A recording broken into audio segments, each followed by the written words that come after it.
అందరికీ నమస్కారం. ఈరోజు సంస్కార్ ఇన్నోవేషన్ పాఠశాల నిర్వహిస్తున్నటువంటి ఈ ఫేస్బుక్ లైవ్,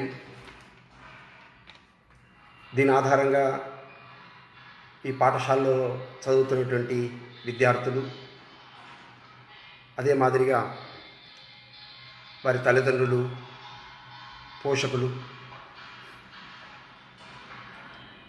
అట్లాగే ఈ ఫేస్బుక్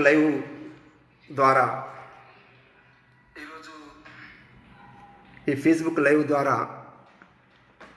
చాలామంది మిత్రులు, శ్రేయోభిలాషులు అందరికీ నమస్కారాలు.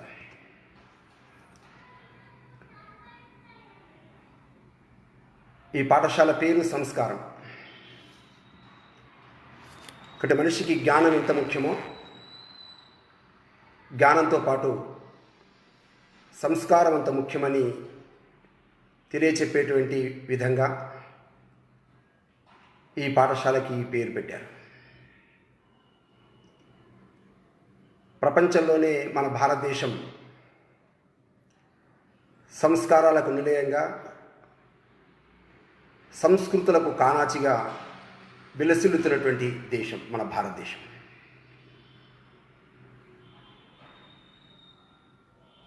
వేల సంవత్సరాల తర్వాత కూడా అవే మౌలికమైనటువంటి సత్యాలు, సాంస్కృతిక విలువలు, కుటుంబాలు, వీటి ఆధారంగా ప్రపంచంలో ఇంకా ఇప్పటికీ ఉన్నతంగా నిలుస్తున్నటువంటి సజీవమైన అమరమైనటువంటి దేశం మన యొక్క భారతదేశం. ప్రపంచంలో ఎందుకు ఈ దేశం అమరంగా ఉంది అంటే, ఈ దేశంలో విద్య నేర్చినటువంటి విద్యార్థి కేవలం తన గురించి ఆలోచించకుండా తన కుటుంబం, తన సమాజం, తన దేశం, అలాగే ప్రపంచంలోని అందరి ప్రజల యొక్క కళ్యాణం, కేవలం మనుషులు మాత్రమే కాదు, పక్షులు, జంతువులు, పశువులు, ఈ చరాచర సృష్టి యొక్క కళ్యాణాన్ని కాంక్షించేటువంటి విధంగా ప్రపంచానికి జ్ఞానభిక్షను పెట్టినటువంటి దేశం భారతదేశం. మన యొక్క వేదంలోనే ఒక వాక్యాన్ని మనం పలుకుతుంటాం, సంగచ్చధ్వం సంవదధ్వం సంవో మనాంసి జానతాం అని. అంటే ప్రపంచంలో ఉండేటువంటి ప్రజల్ని తెల్లవాళ్ళను, నల్లవాళ్ళను, అగ్రవర్ణాలను, లేకపోతే నిమ్న వర్గాలను, శ్వేత జాతీయులను, నీగ్రోలను, ఉత్తర భారతీయులను, దక్షిణ భారతీయులను ఆ రకంగా సంబోధించకుండా ప్రపంచంలో ఉండేటువంటి ప్రజలంతా ఒకటే, మనందరం కలిసి నడుద్దాం, కలిసి భుజం కలిపి ముందుకు వెళ్దాం అనేటువంటి విధంగా, ఎటువంటి భేదభావాలు లేని, తారతమ్యత లేనటువంటి ఒక విశ్వ వసుధైక కుటుంబాన్ని ప్రపంచానికి చూపించేటువంటి విధంగా ఈ దేశంలో విద్యార్థికి జ్ఞానబోధ నేర్పినటువంటి దేశం భారతదేశం. అందుకే ఈ పాఠశాలల్లో, ఇక్కడి గురుకులాల్లో ఏమని చెప్తారు అంటే, నువ్వెవరైనా నేనెవరైనా నీ నా నవ్వుల రంగొకటే, ఊరేదైనా పేరేదైనా మనము విరిగీతం ఒకటే, అలలన్నిటికీ కడలొకటే, నదులన్నిటికీ నీరొకటే, మనసు తడిస్తే నీ నా చెంపలు నిమిరే వెచ్చని కన్నీరొకటే, నువ్వెవరైనా నేనెవరైనా నీ నా నవ్వుల రంగొకటే, ఊరేదైనా పేరేదైనా మనము విరిగీతం ఒకటే. ఏ దేశం వారికి అయినా ఇలా ఒకటే, గగనం ఒకటే, ఏ భాషలు పలికిస్తున్నా గొంతులు, స్వరతంత్రులు ఒకటే, ఆహారం వేరే అయినా అందరి ఆకలి ఒకటే, ఆహారం వేరే అయినా అందరి ఆకలి ఒకటే, ఆకారం వేరే అయినా ఆధారం బ్రతుకొకటే, నిన్ను నన్ను కన్నప్పుడు మన తల్లుల నొప్పుల తీరొకటే. నిన్ను నన్ను కన్నప్పుడు మన తల్లుల నొప్పుల తీరొకటే. ఎన్నో రంగులు తెల్ల కిరణమై వెలుగుతున్న జీవితమొకటే. నువ్వెవరైనా నేనెవరైనా నీ నా నవ్వుల రంగొకటే. ఊరేదైనా పేరేదైనా మనము విరిగీతం ఒకటే. ఏ రూపం చూపెడుతున్నా గుడి కదలికలకు శిల ఒకటే. ఏ రాగం వినిపిస్తున్నా పిల్లన గ్రోవికి గాలొకటే. నీ నాట్యం పేరేదైనా నీ నాట్యం పేరేదైనా పాదాలకు కదలిక ఒకటే. ఏ ప్రాంతంలోనూ ఉన్నా ప్రాణాలకు విలువొకటే. నీకు నాకు అందరికీ పుట్టుకతో చుట్టరికం ఒకటే. నీకు నాకు అందరికీ పుట్టుకతో చుట్టరికం ఒకటే. నీవు నేను వారు వీరు అంతా కలిసి మనమొకటే. నువ్వెవరైనా నేనెవరైనా నీ నా నవ్వుల రంగొకటే. ఊరేదైనా పేరేదైనా మనము విరిగీతం ఒకటే. ఇది మన యొక్క వేదాంతం యొక్క సారం. ఇది ఒకటి అయం నిజ పరోవేత్తి గణనా లఘుచేతసాం ఉదార చరితానాంతు వసుధైక కుటుంబకం. ఒకటి ఇతను తక్కువవాడు ఎక్కువవాడు, ఇతను నావాడు అతను పరాయివాడు అనేటువంటి భేదభావాలు లేకుండా ప్రపంచాన్ని ఒకటిగా చూసేటువంటి విశాలమైనటువంటి భావన ఈ దేశంలో ఉంది. ఆ భావనని ఆ విశాలత్వాన్ని చిన్నప్పటి నుంచే కుటుంబంలో పిల్లవాడు పెరుగుతున్నప్పటి నుంచే తల్లిదండ్రులు ఈ భావనని కల్పించి ఆ పిల్లవాడిని విశాలమైనటువంటి జగత్తులోకి పంపించేటువంటి ఒక కుటుంబాలు కలిగినటువంటి దేశం భారతదేశం. అందుకే అధర్వణ వేదంలో చెప్తారు, ఈ భూమి అంతా మాకు తల్లిగా మనం భావిస్తుంటాం. మాతా భూమి పుత్రోహం పృథివ్యా. ప్రపంచంలో ఏ మత గ్రంథంలోనూ ప్రపంచంలో ఏ దేశం ఆ భూమి పట్ల ఇటువంటి ఆత్మీయత భావనని వెలువరించలేదు. మాత్రమే ఈ భూమిని మనం తల్లిగా భావిస్తాం. ఎందుకు తల్లిగా భావిస్తామంటే పిల్లవాడు జన్మించింది మొదలుకొని ఆ పిల్లవాడు మరణించేంత వరకు అతని జీవితాంతం కూడా అమ్మ అనంత ప్రేమమూర్తి అయి ఆ పిల్లవానికి సంస్కారాన్ని ఇస్తుంది, పోషిస్తుంది. ఒక నిష్కల్మమైనటువంటి ప్రేమమూర్తిగా తల్లి తన పాత్రని పోషించేటువంటి కుటుంబాలు కలిగినటువంటి దేశం భారతదేశం. అందుకే అమ్మ ఎవరు అంటే ఒక కవి చెప్తాడు, అమ్మ అంటే అనంత ప్రేమమూర్తి అమ్మ. అమ్మ అంటే సంవేదన, అమ్మ అంటే ఆత్మీయ భావన, అమ్మ అంటే అపరిమితమైన విశ్వాసం, అమ్మ అంటే జీవితం అనే పుష్పంలో సుమధుర సుగంధం. అమ్మ ఏడుస్తున్నా అల్లరి చేస్తున్నా కూడా సహనంతో పెంచి పోషించే కారుణ్యమూర్తి అమ్మ అంటే. అమ్మ అంటే తీయని నీటితో గలగల పారే నదీమ తల్లి. అమ్మ నిద్రపుచ్చే జోలపాట, అమ్మ పూజా పల్లెం, అమ్మ హారతి దీపం, అమ్మ నామ మంత్ర జపం. మమతానురాగాలు పొంగి ప్రవాహధార మా అమ్మ అంటే. అమ్మ అంటే నిరాశతో జడత్వంతో కదలని వారిని కూడా లేపే కోకిల గీతం అమ్మ అంటే. అమ్మ అరచేతుల్లో అలంకరించేటువంటి మైదాకు మా అమ్మ. అమ్మ నుదుట సింధూరం, అమ్మ నుదుట కుంకుమ. గాయాలు వస్తే గాయాలు మాన్పే చల్లని ఔషధం అమ్మ అంటే. అమ్మ అంటే పరమాత్మ ఉండడానికి సాక్షిభూతం అమ్మ. అమ్మ అంటే త్యాగం, అమ్మ అంటే తపస్సు, సేవ, అనుష్ఠానం, సాధన, జీవన యజ్ఞం. అమ్మ అంటే కాశీ మధుర, అమ్మ అంటే అయోధ్య చక్రధాం, అమ్మ అంటే లక్ష్మీ సరస్వతి పార్వతి.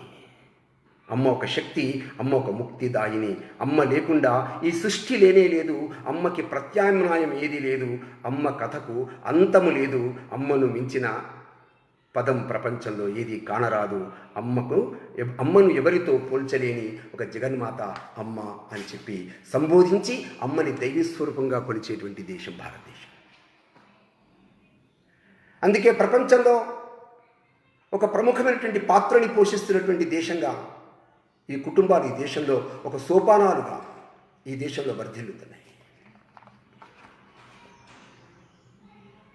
బడికి వెళ్ళే ముందు విద్యార్థి తల్లిని మొదటి గురువుగా ఎంచినప్పుడు భావించినప్పుడు ఆ తల్లి సంస్కారాలు ఇస్తుంది, ప్రకృతి గురించి పరిచయం చేస్తుంది, పరిసరాల గురించి అర్థం చేయిస్తుంది. నెమ్మది నెమ్మదిగా ఆ పిల్లవాడు ఎదుగుతూ అప్పటి వరకు తన కేంద్రంగానే మొత్తం ప్రపంచం నడుస్తుందనుకుంటున్నాడు, తన కేంద్రంగానే ఈ కుటుంబం అంతా నడుస్తుందని చెప్పేసి భావిస్తుంటాడు. అందుకే ఆత్మీయత వెల్లివిరుస్తుంది ఆ పిల్లవాడి పైన. అందుకే పాటలు చెప్తారు, మౌనంగానే ఎదగమని మొక్క నీకు చెబుతోంది, ఎదిగిన కొద్దీ ఉదగమని అర్థమందులో ఉంది. ఇక్కడ ఆ పిల్లవాడు ఎవరికండి? తల్లిదండ్రులకి రుణపడి ఉన్నాడు. విద్య దదాతి వినయం అని చెప్పేసి అంటారు. ఇక్కడ పిల్లవాడికి ఎప్పుడు విద్య వస్తుంది అంటే అతని వినయము నేర్చుకుంటే అతనికి విద్య వచ్చినట్లే. విద్య అంటే ఏమిటి? విద్య అంటే జ్ఞానం, విద్య అంటే విచక్షణ. తన సామర్థ్యాన్ని గురించి అంచనా వేయకుండా ఎదుటివాడిని చూసి అసూయపడేవాడు కాడు, విచక్షణ కోల్పోయేటువంటి వాడు కాదు విద్యార్థి అంటే. విద్యార్థి అంటే విశాల భావానికి సంకేతం. అందుకే పిల్లవాడి ఎలా ఉండాలి అంటే ఒక పద్యంలో చెప్తారు, ఇమ్ముగా చదువని నోరును అమ్మాయని పిలిచి అన్నమడుగని నోరున్, తమ్ముల పిలవని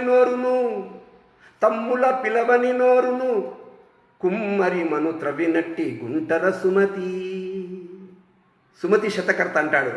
ఏమని? చిత్తశుద్ధితో మనస్ఫూర్తితో చదవాలి, కేవలం మొక్కుబడిగా బైహార్ట్ చేసి చదవడం కాదు. ఆడవాళ్ళు కనిపిస్తే అమ్మా అని పిలవాలి, తమ్ముడిని ప్రేమగా సంబోధించాలి. లేకపోతే నీ నోరు ఎటువంటిదంటే కుమ్మరివాడు కుండలు తయారు చేయడం కోసం మట్టి తవ్వుతుంటాడు చూడండి, ఆ మట్టి యొక్క తీసిన తర్వాత గుంట ఉంటుందే, అలాంటి గుంట లాంటిది నీ నోరు అని చెప్తాడు.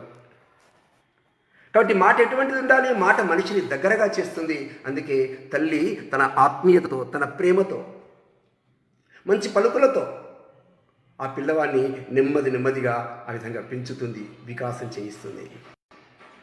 ఎందుకంటే మాట ప్రభావం చాలా ఉంటుంది. మాటతో ఎదుటి మనిషిని ప్రభావితం చేయవచ్చు. మాటకి ఎంత శక్తి ఉందంటే ఆ మాటను ఉచ్చరిస్తే చాలు మనలో నిబిడీకృతమైనటువంటి శక్తి బయటకు వస్తుంది. మాటతో వ్యక్తిలో కంటనీరును తెప్పించవచ్చు, కంటిలో అగ్నిని పొంగించి కోపాన్ని రగిలించవచ్చు. మాటతో మనిషిని ప్రేమగా పొందవచ్చు. మాటతో దేశాన్ని, శత్రుత్వాన్ని కొని తెచ్చుకోవచ్చు. అందుకే స్వామి వివేకానందుడు మాట్లాడాడు ఏమని? ఉత్తిష్టత జాగ్రత్త ప్రాప్యవరాన్ నిబోధిత. నేను నిలబడు, లక్ష్యాన్ని చేరుకోవడం కోసం ఆ విధంగా ఎప్పుడు విశ్రాంతి తీసుకోక అవిశ్రాంతంగా ముందుకెళ్ళు అని స్వామి వివేకానందుడి యొక్క సూక్తులు ఎందుకు మనం వింటున్నాం? ఆ మాటలో అంత శక్తి ఉంది. కాబట్టి లక్ష్యం ఎటువంటిదే ఉండాలి అంటే లక్ష్యము ఉద్యోగం కోసం కాదు, లక్ష్యము ₹1,00,000 పాలసీ చేయడం కోసం కాదు, లక్ష్యము ₹1,00,00,000 గడించడం కోసం కాదు. మానసికంగా, శారీరకంగా, బౌద్ధికంగా మనిషి ఆరోగ్యవంతుడే ఉండాలి. అప్పుడు మాట్లాడే ప్రతి మాట ఎటువంటిదవుతుంది? అది సరస్వతి రూపమవుతుంది. అందుకే ఉత్తమ గ్రంథాలు చదవమన్నారు, కావ్యాలు చదవమన్నారు. అందుకే సరస్వతిని ప్రార్థించి ఈ దేశంలో ఎందరో మహాకవులయ్యారు, విశాల భావాలకి ఉన్నతమైనటువంటి వ్యక్తులయ్యారు. అందుకే స్వామి వివేకానంద చికాగో సభలో మాట్లాడే ముందు సరస్వతిని ప్రార్థించారు. కాళిదాసు సరస్వతిని ప్రార్థించిన తర్వాతనే తన కావ్యాన్ని ప్రారంభించాడు. ఆ రకంగా ఈ దేశంలో ఉండేటువంటి వాళ్ళు సరస్వతి అంటే ఎవరండి? సరస్వతి అంటే మన నాభిలో ఉండేటువంటి ఒక వాయువు కదిలి ఉదయించి అది వెన్నపూస వెంట ప్రయాణించి కంఠము చేరి ముఖంలో హావభావాలతో, కదలికలతో ఒక వాక్కుగా ఏర్పడుతుంది. అలాంటి వాయువు కదలికలతో శక్తి జనించి అగ్ని వాక్కుగా ఆ విధంగా శక్తి రూపమై బయటపడేటువంటిది ఆ యొక్క వాయువు ఉంది, ఆ గాలి ఉంది ఆ నాభిలో, అది సరస్వతి అంటే. అందుకే మనం ఏం చేసినా, ఏం చదివినా, విజ్ఞానాన్ని గ్రహించాలనుకున్నా, అందుకే మనం అంతర్నిహితమైనటువంటి ఆ సరస్వతిని, ఆ వాక్కుని మనం ఆ విధంగా ధ్యానం చేస్తుంటాం. తల్లి నిన్ను తలంచి పుస్తకము చేతన్ పూనితిన్. తల్లి నిన్ను తలంచి పుస్తకము చేతన్ పూనితిన్. నీవు నా యుల్లం బంధువును నిలిచి జృంభనముగా నుక్తుల్ సుశబ్దంబుల్ శోభిల్లం పల్కుము. అమ్మా నేను పుస్తకం పట్టుకున్నాను, చదువుతున్నాను, అందుకే నా మనస్సులో ఉండు, నా హృదయంలో నిలబడి కూర్చో, అక్కడ అధిష్ఠించి నా హృదయంలో. నా నోటి నుంచి వచ్చేటువంటి మాటలున్నాయే అవి సుశబ్దంబుల్, చక్కటి శబ్దాల్లాగా శోభిల్ల చేయని చెప్పేసి ప్రార్థించినటువంటి మహానుభావులందరూ ఉన్నత స్థాయిలోకి ఎదిగినటువంటి వాళ్ళు ఉన్నారు. అందుకే సరస్వతిని ప్రార్థిస్తాం. అందుకే సరస్వతి అంటే కేవలం పుస్తకాల్లో ఉండేటువంటి రాతలు కాదు సుమా. మనందరికీ తెలిసిన హిరణ్యకశిపుడు తన కుమారుడైనటువంటి ప్రహ్లాదుని తిట్టాడు. దైవంలా భావించేటువంటి విష్ణువుని ద్వేషించాడు హిరణ్యకశిపుడు. కొడుకుని హింసించాడు. కానీ కొడుకు ప్రహ్లాదుడు ఆవేశపడ్డా? లేదు. నాన్నని అంతు చూస్తా అన్నాడా? అనలేదు. హీరోలాగా తండ్రిని ఎదిరించాడా? ఎదిరించలేదు. తండ్రి మాటల్ని ఖండించాడా? ఖండించలేదు. అవమానించాడా? అవమానించలేదు. దేవుడు ఎక్కడున్నాడు అంటే ఏమన్నాడు? ఇందుగలడందు లేడని సందేహము వలదు చక్రి సర్వోపగతుండు ఎందెందు వెదికి చూచిన అందందే కలడు. దానవాగ్రని వింటే, ఓ దానవులో శ్రేష్ఠుడైనటువంటి ఓ తండ్రి, భగవంతుడు ఎక్కడున్నాడు అంటే అంతటా ఉన్నాడు. కాబట్టి భగవంతుడు లేని చోటేది. అందుకే ఆ భగవంతుడు ఎక్కడున్నాడో తండ్రికి నచ్చ చెప్పాడు, తండ్రికి హితబోధ చేశాడు. ఆ పిల్లవాడిని ఉత్తమ వ్యక్తిగా తయారు చేయడం కోసం గురుకులాలకు పంపితే, విద్య కోసం పంపితే, తిరిగి వచ్చిన తర్వాత ఆ పిల్లవాడు ఎంత చక్కగా చెప్పాడంటే తండ్రికి, చదివించిరి నన్ను గురువులు, చదివించిరి నన్ను గురువులు, చదివితి ధర్మార్థ ముఖ్య శాస్త్రములు. నే చదివినవి కలవు పెక్కులు, చదువులలో మర్మమెల్ల చదివితి తండ్రి. నాన్న మా గురువులు నాకు చదువులు చెప్పారు, ధర్మార్థ శాస్త్రాలన్నీ తిరిగేశాను నాన్న. నేను ఎన్నెన్నో విషయాలు చదివాను. అయినా కూడా నాన్న ఆ చదువులో నేను గ్రహించినటువంటి రహస్యం ఒకటే ఉంది అని చెప్పాడు. ఏమంటే చదువులో రహస్యం ఏముంటుందండి? ఉద్యోగం కోసం, సంసారం కోసం, ఏమంటే ఇల్లు కట్టుకోవడం కోసం, సౌకర్యాలు పొందడం కోసం కదా చదువుతున్నది అని అనిపించేటువంటి ఈ రోజుల్లో మనం మాట్లాడుకుంటున్నప్పుడు అది ఒక్కసారి మనకు హిరణ్యకశిపుడు ఆ సమయంలో చూసినట్టయితే ప్రహ్లాదుడు చెప్పింది ఏంటి? నేను ఎందుకు చదువుతున్నాను? ఎందుకు చదువుతున్నానంటే నాకు రహస్యం బోధపడింది నాన్న.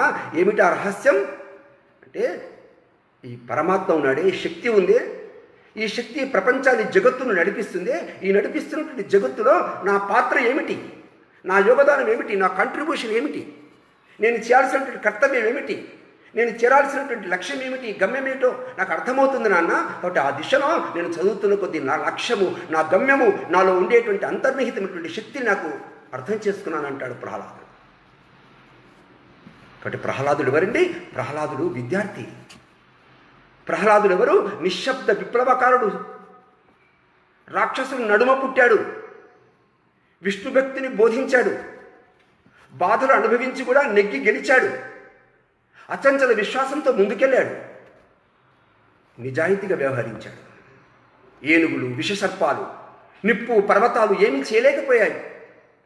క్రోధం, అసహనము, ద్వేషం, పగ, కక్ష, అహంకారం, అసూయ, ఈర్ష ఇలాంటి రాక్షస సామ్రాజ్యాన్ని జయించి దైవీ సామ్రాజ్యాన్ని స్థాపించినటువంటి ఒక విప్లవ విద్యార్థి ప్రహ్లాదుడు. కాబట్టి విద్యార్థి ఏమి కావాలి? విద్యార్థి కేవలం తాను మారడమే కాదు, 10 మందిని మార్చగలిగేటువంటి నాయకత్వ, నేతృత్వ లక్షణాలు కలగాలి. కాబట్టి ప్రహ్లాదుడు తాను మారుతూ, ఆ విధంగా సమాజంలో ఉండేటువంటి అన్ని వర్గాల్ని, రాక్షస కృత్యాలు చేసేటువంటి ప్రతి వ్యక్తిని కదిలించి ఆ విధంగా మార్చినటువంటి ఒక వ్యక్తిగా, ఉన్నతమైన వ్యక్తిగా, విద్యార్థిగా మనకు కనిపిస్తాడు ప్రహ్లాదుడు. ఈ రోజున చిన్న పిల్లలు భయం, చీకటి అంటే పిల్లలకి భయం. అందుకే చీకటిని దేనితో పోల్చారు? చీకటిని మృత్యువుతో పోల్చారు ఈ దేశంలో. ఏమండి, దేశంలో అందరూ చీకటికి భయపడి ఉంటే, మృత్యువుకు భయపడి ఉంటే ఈ సమాజం నడిచేదా? అందుకే ఆ మృత్యువును జయించమని, చీకటిని చూసి భయపడొద్దని ఎవరు చెప్పాలి? తల్లిదండ్రులే చెప్పాలి. అందుకే పిల్లలకి తాము భయపడకుండా పిల్లలని ధైర్య సాహసాలతో పెంచి పోషించేటువంటి ఎన్నో వీరమైనటువంటి ఇతిహాసాలు, చారిత్రక గాథలు కలిగినటువంటి దేశం భారతదేశం. అందుకే చూడండి, ఛత్రపతి శివాజీ చిన్నప్పుడు 8 ఏళ్ల వయస్సులోనే అన్ని రకాల విద్యలు నేర్చుకున్నాడు, భయాన్ని పోగొట్టుకున్నాడు. నేను ఒక్కడినే కదా అని అనుకోలే, నేను ఒక్కడిని ఏం చేయగలను అనుకోలే. ఆ రోజున దేశంలో పరిస్థితి ఎలా ఉంది? దేశంలో ఆమూలాగ్రం కాశ్మీర్ నుంచి కన్యాకుమారి వరకు ఎక్కడ చూసినా మొఘలులు, అరబ్బులు, పఠానులు, ఆదిల్ షా రాజులు, నిజాం రాజులు, ఎక్కడ చూసినా మా సంస్కృతిని విధ్వంసం చేసేటువంటి రాక్షస కృత్యాలు చేసేటువంటి వ్యక్తులు, వీళ్ళందరి యొక్క పరిపాలనలో ఎక్కడ చూసినా మన యొక్క ధర్మధ్వజం లేనటువంటి స్థితి, మన యొక్క మహిళలు, మన మాతృమూర్తులు భయపడుతూ ఇళ్లలో గడిపేటువంటి స్థితి, మన యొక్క గోమాతలకి ఇబ్బంది కలిగేటువంటి స్థితి. ఎవరో వస్తారని, ఎవరో రక్షిస్తారని ఎదురు చూడలే పిల్లవాడు. రంగంలోకి దిగాడు, మహాశక్తి అయ్యాడు, మొఘల్ని గడగడలాడించాడు, ప్రజలకు స్ఫూర్తినిచ్చాడు. ఏమండి, ఈ దేశంలో ఒక సామ్రాజ్యాన్ని నిర్మాణం చేశాడు. ఒకటి శివాజీ భయాన్ని పోగొట్టాడు. శివాజీకి ఎవరు స్ఫూర్తినిచ్చారు? శివాజీకి వాళ్ళ అమ్మ స్ఫూర్తినిచ్చింది. అమ్మ పేరు జిజాబాయి. మీకు విచిత్రం తెలిసిన, జిజాబాయి యొక్క భర్త షాజీ భోస్లే ఆదిల్ షా యొక్క అంటే విదేశీ ప్రభుల వద్ద కొలువు చేస్తున్నాడు. జిజాబాయి యొక్క తండ్రి సోదరుణ్ణి విదేశీ ముష్కరుడు హతమార్చాడు. ఆ జిజాబాయికి ఒక్కడు దిక్కు శివాజీ. ఆ శివాజీని కేవలం తన కొరకి మాత్రమే ఆమె కనలేదు, కేవలం తన పిల్లవాడు అని చెప్పేసి భావించలేదు. శివాజీలో ఎవరిని చూసింది? శివాజీలో ఆత్మని చూసింది. శివాజీలో ఆ ఆత్మ మమేకమైనటువంటి పరమాత్మను చూసింది. శివాజీలో స్వేచ్ఛాయుతమైనటువంటి హైందవ సామ్రాజ్యాన్ని చూసింది. శివాజీ కేవలం నా కొరకు మాత్రమే కాదు, నాలాగా ఇబ్బందులు పడుతున్నటువంటి వ్యక్తులు, నాలాగా చాలామంది తల్లులు హృదయ వేదనతో రగులుతున్నటువంటి దృశ్యాలు ఆమె కళ్ళ ముందుకు వచ్చాయి. అందుకే ఛత్రపతి శివాజీని ఆమె అందరివాడిగా, అందరి కోసం తీర్చిదిద్దింది, భయాన్ని పోగొట్టింది, ధైర్య సాహసాల్ని నేర్పింది తల్లి. అందుకే 16 ఏళ్ల వయస్సులో చిన్న కోటను జయించాడు, తోరణ దుర్గం. ఆ తర్వాత నెమ్మదిగా అనతి కాలంలో 300 కోట్ల పైన ధ్వజాన్ని ఎగరేశాడు. జాతికి బానిసత్వం నుంచి విముక్తి కలిగించినటువంటి వ్యక్తి ఛత్రపతి శివాజీ. ఈ రకంగా భారతదేశంలో ఒకరు ఇద్దరు కాదండి, ఇవన్నీ ఊరికే ఊహాలోకాలతో కల్పనలు కాదు. ఈ దేశంలో ఉండేటువంటి ఇతిహాసాలు వందలు వేల సంవత్సరాల క్రితం కూడా ఈ దేశంలో తల్లులు ప్రధాన పాత్ర పోషించారు, గురువులు ప్రధాన పాత్ర పోషించారు. చిన్న వయస్సులోనే 8 ఏళ్ల వయస్సులోనే ధర్మం కోసం వేదాంగాలు చదివి శాస్త్రవాదనలో అందరినీ వందలాది మందిని ఓడించి శిష్యులుగా మలుచుకొని ఏమిటి హిమాలయ పర్వతాల వరకు నడక సాగించి కాలి బాటన దేశంలో ధర్మాన్ని ప్రతిష్ఠించినటువంటి ఆది శంకరాచార్య ఎన్నేళ్ల వయసులో? 8 ఏళ్ల వయస్సులోనే అన్ని రకాల ఆటంకాలు అధిగమించి ముందుకు నడిచి 32 ఏళ్ల వయస్సు వచ్చే నాటికి అతను 4 మఠాలు స్థాపించి ధర్మబోధనకి శ్రీకారం చుట్టినటువంటి వ్యక్తి ఆదిశంకరులు పుట్టినటువంటి దేశం. ఏమంటే కడుపులోనే ఉన్నాడు, చిన్నపిల్లవాడికి పుట్టనే లేదు, గర్భంలోనే ఉన్నాడు. మనం అనుకుంటాం పుట్టిన తర్వాత అతను 3 ఏళ్ళకి బడికి పంపించాలి, విద్య నేర్పించాలనుకుంటాం. కానీ ఆ పిల్లవాడు కడుపులోనే ఉండి గ్రహించాడు, కడుపులోనే విద్య నేర్చాడు. ఏమి విద్య నేర్చాడు? చక్రవ్యూహాన్ని ఎలా ఛేదించాలి. కాబట్టి కౌరవుల పాండవుల యుద్ధంలో ఆ యొక్క చక్రవ్యూహాన్ని ఛేదించడం కోసం ఆ పిల్లవాడు కడుపులోనే గ్రహించి బయటికి వచ్చి ఆ చక్రవ్యూహాన్ని ఛేదించడంలో ఏమండి లక్షలాది కోట్లాది మంది ఆ యొక్క కౌరవ సైన్యతో ఢీకొన్నాడు. కురు ప్రముఖులతో ఎదురొట్టి నిలబడ్డాడు. అలాంటి 16 ఏళ్ల పిల్లవాడు అభిమన్యుడికి వాళ్ళ తల్లి సుభద్ర ఏం చెప్పింది? ధైర్యం నేర్పింది, భయాన్ని పోగొట్టింది. అందుకే అమ్మ నాన్నల నుండి ఏమండి సంస్కారం గ్రహించినటువంటి పిల్లలు ఉత్తమ పౌరులుగా, ఉన్నతమైనటువంటి పౌరులుగా తీర్చిదిద్దబడతారు దేశంలో. అందుకే రామకృష్ణ పరమహంస నుంచి స్ఫూర్తిని పొందినటువంటి వ్యక్తి గురువుగా గ్రహించి ప్రపంచాన్ని మొత్తము కూడా విధంగా చుట్టి వచ్చి భారతదేశం యొక్క ఖ్యాతిని ప్రపంచానికి చాటి చెప్పినటువంటి వ్యక్తి స్వామి వివేకానంద. ఇటువంటి జ్ఞాన సంపదని ప్రపంచానికి బోధించాడు. అతని తల్లివరండి భువనేశ్వరి దేవి. ఆ పిల్లవాడిని కనడం కోసం ఎన్ని నోములు నోచిందో, ఆ పిల్లవాడిని సంస్కారంగా ఉన్నతమైన వ్యక్తిగా తీర్చిదిద్దడం కోసం ఎన్ని రకాలైనటువంటి కళలు కన్నదో ఆ తల్లి. ఆ విధంగా పెంచి పోషిస్తూ ఆ పిల్లవాడు ఎవరి దృష్టిలో పడ్డాడు? రామకృష్ణ పరమహంస దృష్టిలో పడ్డాడు. రామకృష్ణ పరమహంసకి చదువు వచ్చినా చదువు రాదండి. తన పేరు కూడా, తన సంతకం కూడా సరిగ్గా పెట్టడం చేత కాదు. కానీ ప్రపంచంలో జ్ఞాన భిక్షను పెట్టేటువంటి భారతదేశం యొక్క ఒక చరిత్రని మళ్ళీ పునరావృతం చేసేటువంటి పద్ధతిలో ఆ పిల్లవాడిని ప్రపంచం మీదకి వదిలిపెట్టారు. ప్రపంచంలో ఉండేటువంటి మిలేచ్ఛ జాతికి మన యొక్క ప్రాచ్య సంస్కృతిని, మన యొక్క ప్రాచీనమైనటువంటి సంస్కృతిని ప్రపంచానికి బోధిస్తూ వేదములో ఉండేటువంటి జ్ఞాన సమృద్ధిని ప్రపంచానికి బోధించడంలో ఉద్యుక్తులుగా మలిచినటువంటి వ్యక్తి గురువు రామకృష్ణ పరమహంస పుట్టినటువంటి దేశం భారతదేశం. ఇంకొక చిన్న పిల్లవాడు వాళ్ళ అమ్మ నాన్న చెప్పినటువంటి ఇతిహాసాలు, వాళ్ళ అమ్మ నాన్న చెప్పినటువంటి రామాయణ భారత కథలు విన్నాడు. మద్యము మాంసాలకి దూరంగా ఉన్నాడు, దుర్వ్యసనాలకు దూరంగా ఉన్నాడు. 18 గంటల పాటు చదువుతూ ఈ సమాజంలో ఉండేటువంటి అన్ని రకాల ఆటంకాలని అడ్డంకులు ఎదుర్కొని ఈ దేశం నుంచి అమెరికా, ఇంగ్లాండ్, జర్మనీలు పర్యటన చేసి చివరికి భారతదేశానికి వచ్చి భారత రాజ్యాంగాన్ని రచించినటువంటి డాక్టర్ బిఆర్ అంబేద్కర్ ఏమన్నాడు తెలిసిన? మా అమ్మ నాన్నలు నాకు ఇచ్చినటువంటి సంస్కారపు విలువల కారణంగా, వారు నేర్పినటువంటి సాంస్కృతికమైనటువంటి మూల్యాల కారణంగా నేను ఈ రకంగా వ్యక్తిత్వంతో జీవిస్తున్నాను. అందుకే డాక్టర్ బిఆర్ అంబేద్కర్ చెప్పారు, కేవలం నాలెడ్జ్, చదువు మాత్రమే కాదు, జ్ఞానం మాత్రమే కాదు, వ్యక్తిత్వం కావాలి. అందుకే వ్యక్తిత్వం కలిగినటువంటి విద్యార్థులకి ఇవాళ శిక్షణ నేర్పించాల్సిన ప్రథమ బాధ్యత ఎవరిది? ప్రథమ బాధ్యత తల్లిది, తండ్రిది, గురువుది. మనందరికీ తెలుసును డాక్టర్ అబ్దుల్ కలాం చేపలు పట్టేటువంటి కుటుంబంలో జన్మించాడు, పేద కుటుంబంలో జన్మించాడు. అతని గురువు ఎవరండి? సుబ్రహ్మణ్య అయ్యర్. సుబ్రహ్మణ్య అయ్యర్ చెప్పినటువంటి ప్రతి మాటను పాటించాడు. తల్లిదండ్రులు నేర్పినటువంటి క్రమశిక్షణ, స్వీయ క్రమశిక్షణకు బద్ధుడయ్యాడు. శాస్త్రవేత్త అయ్యాడు, రాష్ట్రపతి అయ్యాడు. చిన్నపిల్లవాడే. శాస్త్రవేత్త ఏం చేశాడు? శాస్త్రవేత్త మన భారతదేశంలో కొత్తనైనటువంటి మన యొక్క స్వదేశీ సాంకేతిక పరిజ్ఞానం కలిగినటువంటి క్షిపణులను కనుగొన్నాడు. త్రిశూల్, పృథ్వీ ఇట్లాంటి పేర్లతో నామకరణం చేసి ప్రపంచంలో ఉన్నతమైనటువంటి మిగతా దేశాల, అగ్రదేశాల సరసన మన భారతదేశాన్ని నిలబెట్టాడు. మనం ఉపగ్రహాలు అంతరిక్షంలోకి పంపిస్తాం కదా, ఆ పంపించేటువంటి ఆ యొక్క ఉపగ్రహాలకి తోడుగా రాకెట్స్ ఉండాలి. రాకెట్స్ మన దగ్గర లేవు. అమెరికాని అడిగాం, అమెరికా ఇవ్వలేదు. రష్యాని అడిగాం, రష్యా ఇవ్వలేదు. జపాన్ దానికి సంబంధించినటువంటి మూలమైనటువంటి సాంకేతిక పరిజ్ఞానాన్ని ఇవ్వలేదు. అబ్దుల్ కలాం ఏం చేశాడు? సృజనాత్మకతని, క్రియేటివిటీని దానికి అనుసంధానం చేశాడు, ఆలోచించాడు. తన శాస్త్రవేత్తల బృందంతో కూర్చుని ఏం ఆలోచించాడు?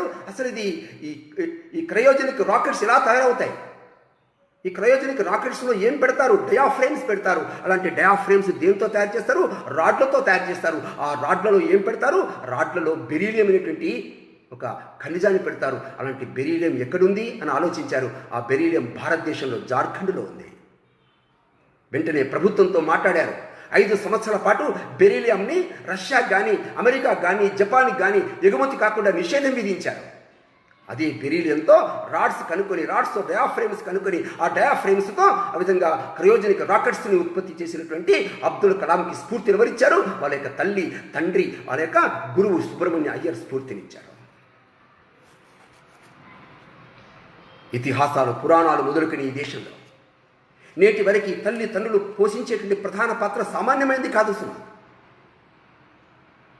మనం పురాణ ఇతిహాసాల్లో చూసినప్పుడు కనిపించేటువంటి కఠోపనిషత్తులో ఒక వ్యక్తి పేరు చెప్తారు, ఒక బాలుడి పేరు చెప్తారు. అతని పేరు నచికేతుడు. నచికేతుడు దేనికి ప్రతీక? ఆ నచికేతుడు పట్టుదలకి ప్రతీక. నచికేతుడు తన యొక్క తండ్రి చెప్పినటువంటి విధంగా యమపురికి వెళ్ళాడు, యమలోకానికి వెళ్ళాడు, యమధర్మరాజుతో మాట్లాడాడు. యమధర్మరాజుతో మాట్లాడి యమధర్మరాజు దగ్గర ఏమి సాధించాడు? ఆత్మజ్ఞానాన్ని పొందాడు. చిన్నపిల్లవాడు, 8 ఏళ్ల పిల్లవాడే నచికేతుడు. 8 ఏళ్ల పిల్లవాడిలో ఇంత ఏకాగ్రత, ఇంత పట్టుదల, ఇంత నిజాయితీ, ఇంత విశ్వాసం ఎలా వచ్చింది? తండ్రి కారణంగా వచ్చింది, తల్లి కారణంగా వచ్చింది. అందుకే పౌరుషాన్ని వదిలిపెట్టకు, భయంతో బ్రతకకు, గుండె దిటవు పెంచుకో, దౌర్బల్యాన్ని వదిలిపెట్టు అని శ్రీకృష్ణుడు చెప్పాడు. ఎవరికి చెప్పాడు? చిన్నపిల్లాడికి చెప్పలే. మంచి విలువిద్యా సంపన్నుడైనటువంటి వ్యక్తి, అన్ని విద్యలో పారంగతుడైనటువంటి వ్యక్తి, కౌరవ సేనను చూసి భయకంపితుడై కురుక్షేత్రం మధ్యలో నిలబడి ఏడుస్తూ ఆ విధంగా విషణ్ణమదుడైనటువంటి అర్జునుడికి కూడా చెప్పాల్సి వచ్చింది కృష్ణుడు ఏమని? పౌరుషంతో నిలబడు, దౌర్బల్యాన్ని వదిలిపెట్టు, భయాన్ని పోగొట్టు. ఆ రకంగా భారతదేశంలో ఒక్కొక్కరు ఒక్కొక్క పాత్రని పోషించారు. ఒకటి విద్యార్థి అంటే ఎవరండి? విద్యార్థికి ఏకాగ్రత, పట్టుదల రావాలంటే ఏమండి, తిండిపోతులకి ఏకాగ్రత రాదండి. అలాగే ఎక్కువ ఉపవాసాలు చేస్తూ అసలే తినకుండా ఉండేటువంటి వాడికి ఏకాగ్రత రాదు. ఎక్కువ నిద్రపోయేవాడికి రాదు, నిద్రలేని రాత్రులు గడిపేవాడికి ఏకాగ్రత రాదు. చాక్లెట్లు, పిజ్జాలు, బర్గర్లు, ఐస్ క్రీములు, సమోసాలు తింటూ అమ్మ ఇంట్లో చేసేటువంటి ఆహారాన్ని మర్చిపోయి ఆ విధంగా బజార్లో ఉండేటువంటి ప్రతిదాన్ని తింటూ ఉండేటువంటి వాడి శరీరం మానసికంగా, బౌద్ధికంగా ఎదగదు. అందుకే పిల్లవాడు మానసికంగా, శారీరకంగా, బౌద్ధికంగా ఆరోగ్యంగా ఉండాలంటే తండ్రి ప్రధాన పాత్ర పోషిస్తూ ఆ పిల్లవాడిని ఒక ఉన్నతమైన స్థాయిలో సంస్కారంతో శారీరకంగా ఆ విధంగా బలవర్ధకంగా తయారు చేయాలి. అందుకే విద్యార్థి చదువుకుంటున్నప్పుడు ఎన్ని ఆకర్షణలు వస్తాయి. మనందరికీ తెలుసును, అడవిలో రామచంద్రుడు, సీతాదేవి, లక్ష్మణుడు పంచవటి శూర్పణఖ రాలేదా? పెళ్లి చేసుకోమని అడగలేదా? అంత చందాలు, సోయగాలు ప్రదర్శించలేదా? కానీ రామలక్ష్మణుడు ఆ వైపు చూడైనా చూడలేదు, లోపడలేదు. అలాగే లంకలో రావణాసురుడు సీతను ఎత్తుకొచ్చిన తర్వాత ఆ సీత అశోకవనంలో ఉంటే సీతను కైవసం చేసుకోవడం కోసం ఎన్ని ప్రయత్నాలు చేశాడో, ఎన్ని రకాల వేషాలు వేశాడో. కానీ సీత లోబడిందా? సీత లోబడలేదు. సీత గడ్డిపోచను చూపి, నీకు ఈ గడ్డిపోచకి సమానం, ఇద్దరు కూడా ఒకటే రకం, ఒకటే పోలిక అని ఆ విధంగా విసిరికొట్టింది. హిమాలయాల్లో దీక్ష వహిస్తున్నటువంటి ప్రవరాఖ్యుడైనటువంటి ఒక మునిని కలతపరిచేందుకు వచ్చినటువంటి అందగత్తె వరూధిని కాదన్నాడు ప్రవరాఖ్యుడు. రామకృష్ణ పరమహంస తన సొంత భార్య శారదామాతని జగన్మాతగా దర్శించాడు. స్వామి వివేకానంద 4 సంవత్సరాల పాటు ప్రపంచ దేశాలు తిరుగుతున్నప్పుడు, ఇంగ్లాండ్, అమెరికాలో తిరుగుతున్నప్పుడు చాలామంది మహిళలు వెంటబడ్డారు స్వామి వివేకానందుని వెంట. స్వామి వివేకానందుని కనుక మమ్మల్ని పెళ్లి చేసుకుంటే ఆస్తంతా వివేకానందునికి ఇద్దామని చెప్పేసి ఆ విధంగా సంకల్పించారు. స్వామీజీ, మీరు చాలా అందంగా ఉన్నారు, మీరు నన్ను పెళ్లి చేసుకుంటే మనకు పుట్టబోయేటువంటి పిల్లవాడు చాలా అందంగా, చురుకుగా ఉంటాడు అని చెప్పినటువంటి మహిళలకు ఏం సమాధానం ఇచ్చాడు స్వామి వివేకానంద? నాలో మీరు కొడుకును చూసుకోండి, నాలో మీరు సంతానాన్ని చూసుకోండి. ఎంత ఉన్నతమైనటువంటి మాటను బోధించాడు. కాబట్టి స్వామి వివేకానందకి ఎవరు నేర్పారు? ఇది తల్లి భువనేశ్వరి దేవి నేర్పింది. కాబట్టి తల్లి పిల్లల్ని కేవలం గారాబంగా పెంచడం కాదు, ధనం కోసం, ఉద్యోగం కోసం పెంచడం కాదు, ఆ పిల్లవాడికి విలువలు నేర్పడం ఉందే. ఆ విలువలు నేర్పినటువంటి ఆ పిల్లవాడు తన జీవిత చరమాంకం వరకు అతను ఉన్నతమైనటువంటి విజయాన్ని సాధిస్తాడు. అలాగే ఛత్రపతి శివాజీ మహారాజు 36 గ్రామాలని ఆధారం చేసుకుని రాజ్యం చేస్తున్నటువంటి కాలంలో కళ్యాణ దుర్గం అనేటువంటి కోటను జయించినటువంటి శివాజీ యొక్క అనుచరుడు ఆబాజీ సోన్ దేవ్ ఆ ముల్లా అహమ్మద్ కూతుర్ని తీసుకొచ్చి ఆ రాజా ప్రసాదంలో శివాజీ ముందు నిలిపి, మహారాజా మీకోసం కానుకను తీసుకొచ్చానని చెప్పి ఆ యొక్క మహిళను ముందు పెట్టినప్పుడు ఛత్రపతి శివాజీ ఆ మహిళ దగ్గరకు వచ్చి అమ్మా అని సంబోధించాడు. ముల్లా అహమ్మద్ శత్రువు కావచ్చుగాక, కానీ ప్రపంచంలో ఉండే ఏ స్త్రీ మూర్తి అయినా నాకు తల్లి వంటిదని మా సంస్కారం, మా ధర్మం నేర్పిస్తుంది. ఆ విధంగా మా జిజా మాత నాకు నేర్పింది ఇదే. అందుకే ఆ యొక్క మహిళకి ఆ ముల్లా మహమ్మద్ కోడలికి కానుకలిచ్చి ఆమెను బిజాపురికి పంపించాడు. ఒకటి మనం చదువుతున్నప్పుడు, మనం సమాజంలో ఉంటున్నప్పుడు ఎన్ని రకాల వ్యామోహాలతో మన యొక్క ఏకాగ్రతను చెడగొట్టేటువంటి పద్ధతులు ఎన్ని రకాలుగా వస్తుంటాయి సమాజంలో. రావణాసుడు బాగా చదువుకున్నాడు, విద్య నేర్చాడు, పంచభూతాన్ని చేతిలో పెట్టుకున్నాడు, ధన సామ్రాజ్యాన్ని నిర్మాణం చేశాడు, బంగారు లంకను సృష్టించాడు. నరకాసురుడు ప్రపంచం అన్ని రాజ్యాలు జయించగలిగాడు, భూమిని భయకంపితం చేశాడు. కానీ నరకాసురుడు ఎందుకు పతనమయ్యారు? రావణాసురుడు నరకాసురుడు పరస్త్రీ వ్యామోహంతో రాక్షసులుగా మారారు. అందుకోసమే విద్యార్థులు ఒక కాగితాన్ని సూది మున ఛేదిస్తుంది. సూది ఉంటుంది, సూది యొక్క మున ఉంటుంది. సూది మున ఛేదిస్తుందా, పెద్ద ఇనుప కమ్మి ఛేదిస్తుందా? త్వరగా అంటే ఇనుప కమ్మిని కాగితం పెడితే కాగితం మీద ఇనుప కమ్మి కంటే సూది ముననే వెంటనే ఛేదిస్తుంది. ఎందుకు వెంటనే ఛేదిస్తుంది అంటే ఆ యొక్క సూది మునకు మొత్తం శక్తి అంతా కేంద్రీకృతమై ఉంటుంది. ఏ విధంగా అయితే సూది మున ఎక్కువ శక్తికి ఆ విధంగా తక్కువ స్థలంలో కేంద్రీకృతమై ఉంటుందో అలాంటి సూది మునలాంటి ఏకాగ్రత శక్తి మనకి వచ్చినట్టయితే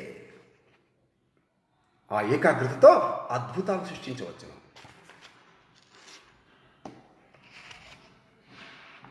అందుకే ఏకాగ్రత అందరికీ లేదనుకుంటాం. అందరికీ ఏకాగ్రత ఉంటుంది, పాఠం గుర్తుండదు, కానీ సినిమా పాట గుర్తుంటుంది. ఏమంటే ఈ సినిమా పాట ఎందుకు గుర్తుంటుంది? తనకు నచ్చినటువంటి అంశాన్ని గుర్తుంచుకుంటాడు విద్యార్థి. నచ్చనిది ఎంత చెప్పినా ప్రయత్నించినా గుర్తుండదు. ఒక విద్యార్థికి లెక్కలంటే ఇష్టం లేదు. కొన్ని నెలలు గడిచిన తర్వాత లెక్కల్లో మంచి మార్కులు వస్తున్నాయి. ఇలా సాధ్యమైంది? ఒక కొత్త టీచర్ వచ్చింది, కొత్త ఉపాధ్యాయుడు వచ్చాడు. వచ్చి ఆ విద్యార్థిని ఆత్మీయతతో దగ్గర తీసుకున్నాడు. నిబద్ధతతో ఆ పిల్లవాడిని ఆ విధంగా నచ్చ చెప్తూ నేర్పాడు. ఆ పిల్లవాడికి ఆ ఉపాధ్యాయుడు అంటే ఇష్టం అనిపించింది. ఆ ఇష్టము నెమ్మదిగా లెక్కలెక్కను చూపించాడు. అందుకే ఆ పిల్లవాడు ఉపాధ్యాయుడి నుంచి ప్రేరణ పొంది లెక్కల్లో మంచి మార్కులు గ్రహించాడు. మన ఇతిహాసంలో చూసినట్టయితే ధ్రువుడనేటువంటి 8 ఏళ్ల పిల్లవాడు తన తండ్రి ప్రేమను సంపాదించాలని ఇష్టంతో తపస్సు చేశాడు. భగవంతుని సాక్షాత్కారం చేసుకున్నాడు. చిన్నపిల్లవాడే, 8 ఏళ్ల పిల్లవాడే.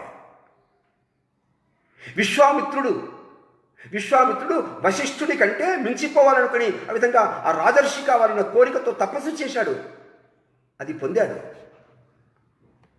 ప్రజలను రక్షించాలి అనుకున్నాడు శ్రీకృష్ణుడు. అందుకే తన చిటికెన వేలుపైన గోవర్ధనగిరి పర్వతాన్ని ఎత్తాడు ఏకాగ్రతతో. అందరికంటే ఉత్తముడిగా, గొప్పవాడిగా నేను నిలవాలన్న కోరిక ఉంది, ఆకాంక్ష ఉంది. ఆ ఆకాంక్షతో అర్జునుడికి పక్షి యొక్క కన్ను తప్ప ఇంకేమీ కనిపించలే. ఆ పక్షి కన్ను కనిపించిన మరుక్షణమే శరాన్ని సంధించి ఆ పక్షిని నీలకూల్చాడు.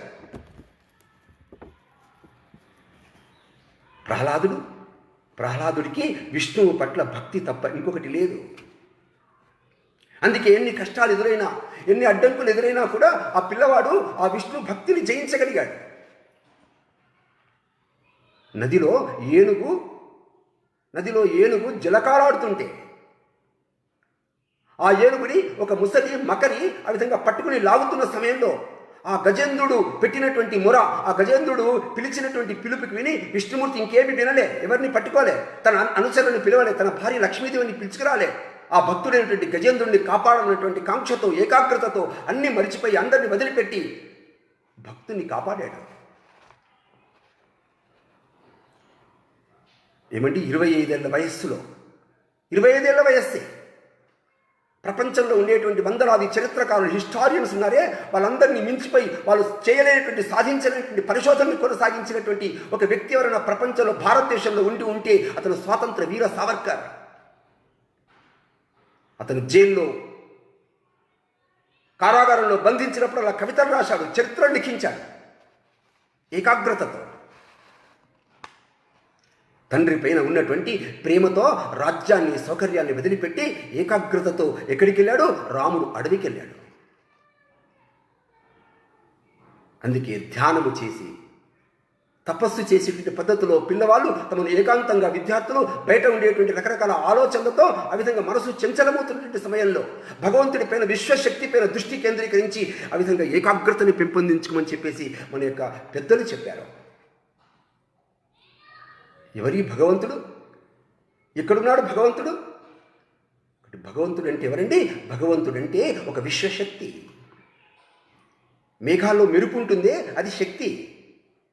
గాలిలో శక్తి ఉంటుంది, నీటిలో శక్తి ఉంటుంది, ప్రాణంలో శక్తి ఉంటుంది, శబ్దములో శక్తి ఉంటుంది, అడవిలో శక్తి ఉంటుంది, వెలుతుల్లో శక్తి ఉంటుంది, వేడిలో శక్తి ఉంటుంది. అంతటా ఒకే శక్తి ఉంటుంది. ఏ విధంగానైతే విద్యుత్తు అనేటువంటి శక్తి ఫ్యాన్ని తిప్పుతుందో, ఏ విద్యుత్ శక్తి లైట్ని వెలిగిస్తుందో, ఏ విద్యుత్ శక్తి ఏసీ నడిపిస్తుందో, ఆ విద్యుత్ శక్తి ఒకటే ఉండి ఆ విధంగా నడిపిస్తున్నట్టుగా ఈ చరాచర సృష్టిని నడిపించేటువంటి ఒక మహాశక్తి విశ్వశక్తి ఉంది. అందుకే కొంతమంది భగవంతుని నమ్మకపోవచ్చు, విగ్రహ పూజ చేయకపోవచ్చు, కానీ ఆ మహాశక్తిని, విశ్వాన్ని నడిపించేటువంటి శక్తిని నమ్ముతారు. ఆ విశ్వశక్తి పట్ల వినమ్రత ఉండాలి. వినమ్రత కొరబడితే ఏమవుతుంది? వినమ్రత కొరబడితే అహంకారం వస్తుంది. అలాంటి అహంకారంతో ఉన్నటువంటి వ్యక్తి ఏమవుతుంది? అహంకరించిన వ్యక్తి రాక్షసుడు అవుతాడు. రావణాసుడు అలాగే అహంకరించాడు, నన్ను మించినటువంటి వాడు ఇంకెవరు? నరకాసుడు అందుకే అహంకరించాడు, నన్ను మించిన వాడు ఇంకెవరున్నారు? నాకంటే బాగా ఎవరు చదవగలుగుతారు?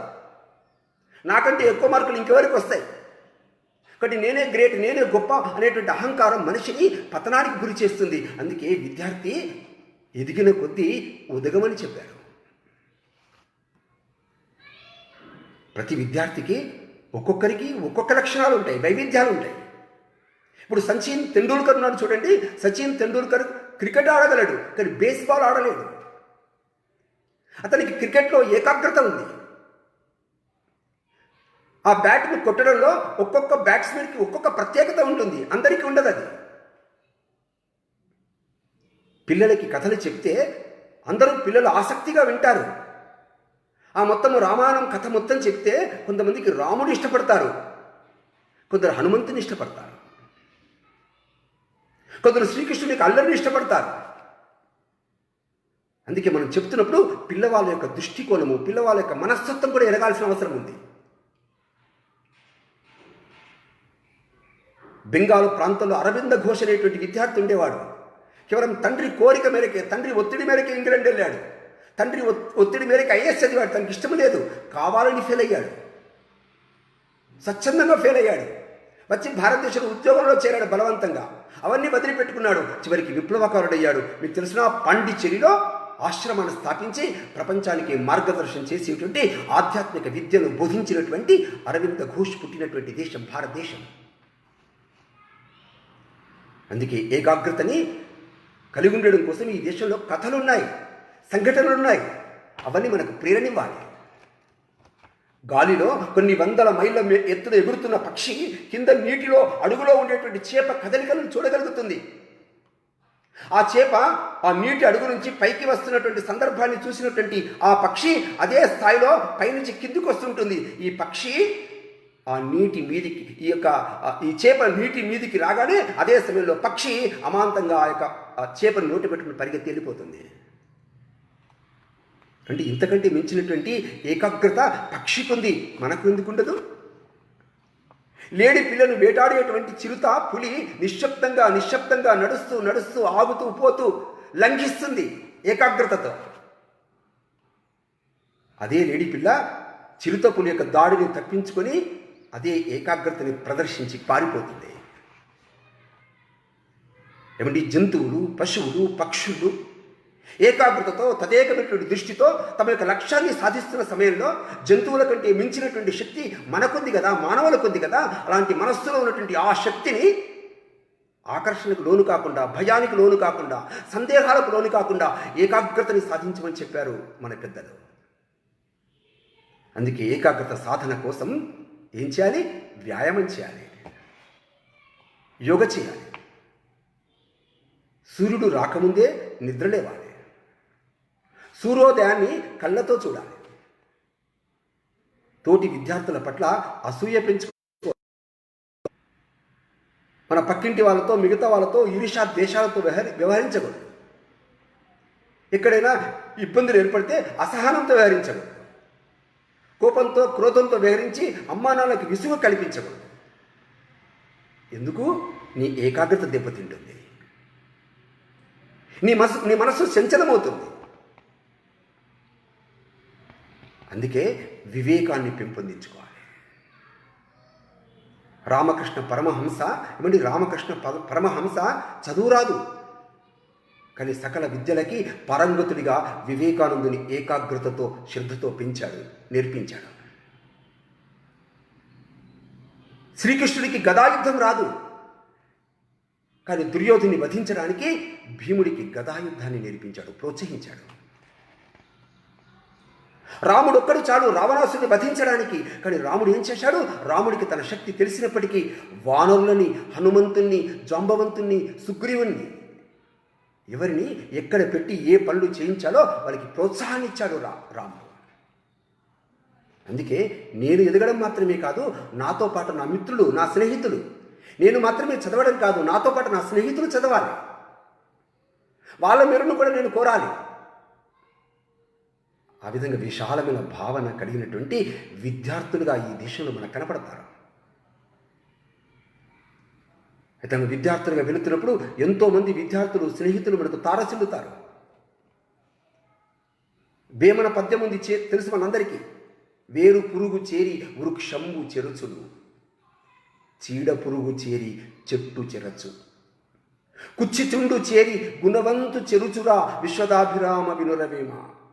మనం బాగానే ఉంటాం, కొంతమంది విద్యార్థులు, కొంతమంది స్నేహితులు మనల్ని కావాలని చెప్పేసి వలలో వేసుకుని, జాలంలో బంధించి, చెడు స్నేహాలతో, చెడు వ్యసనాలకి లోపరిచేటువంటి పద్ధతిలో ప్రయత్నాలు చేస్తారు. ఆ సమయంలో జాగ్రత్తగా ఉండమని చెప్పాడు వేమన. కాబట్టి మన యొక్క ఆలోచనలు ఎలా ఉండాలి? ఆలోచనలు శక్తివంతమై ఉండాలి. అందుకే స్వామి వివేకానంద ఏమన్నాడు తెలిసిన?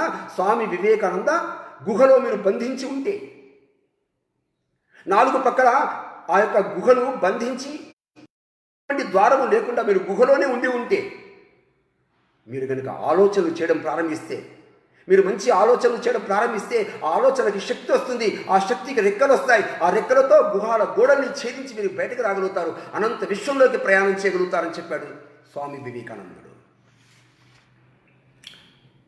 చూసారా?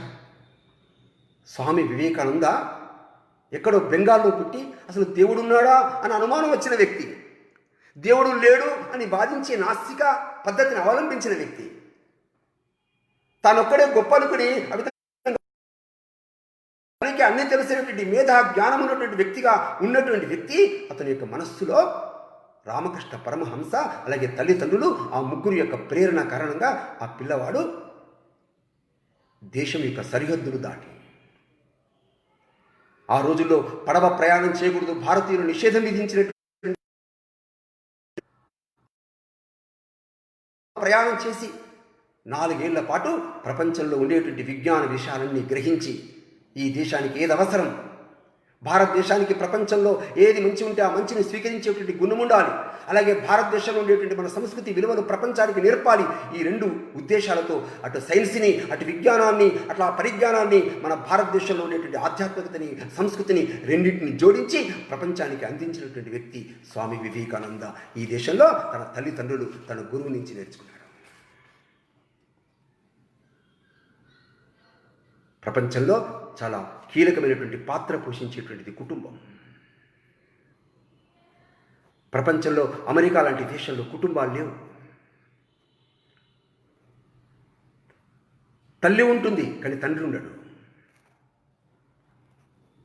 130% తల్లులు ఉంటారు కానీ తండ్రులు ఉండరు. 130% కొడుకు చొక్క తండ్రులు ఉంటారు కానీ తల్లులు ఉండరు. కానీ తండ్రి లేని పిల్లలు, తల్లులు లేని పిల్లలు,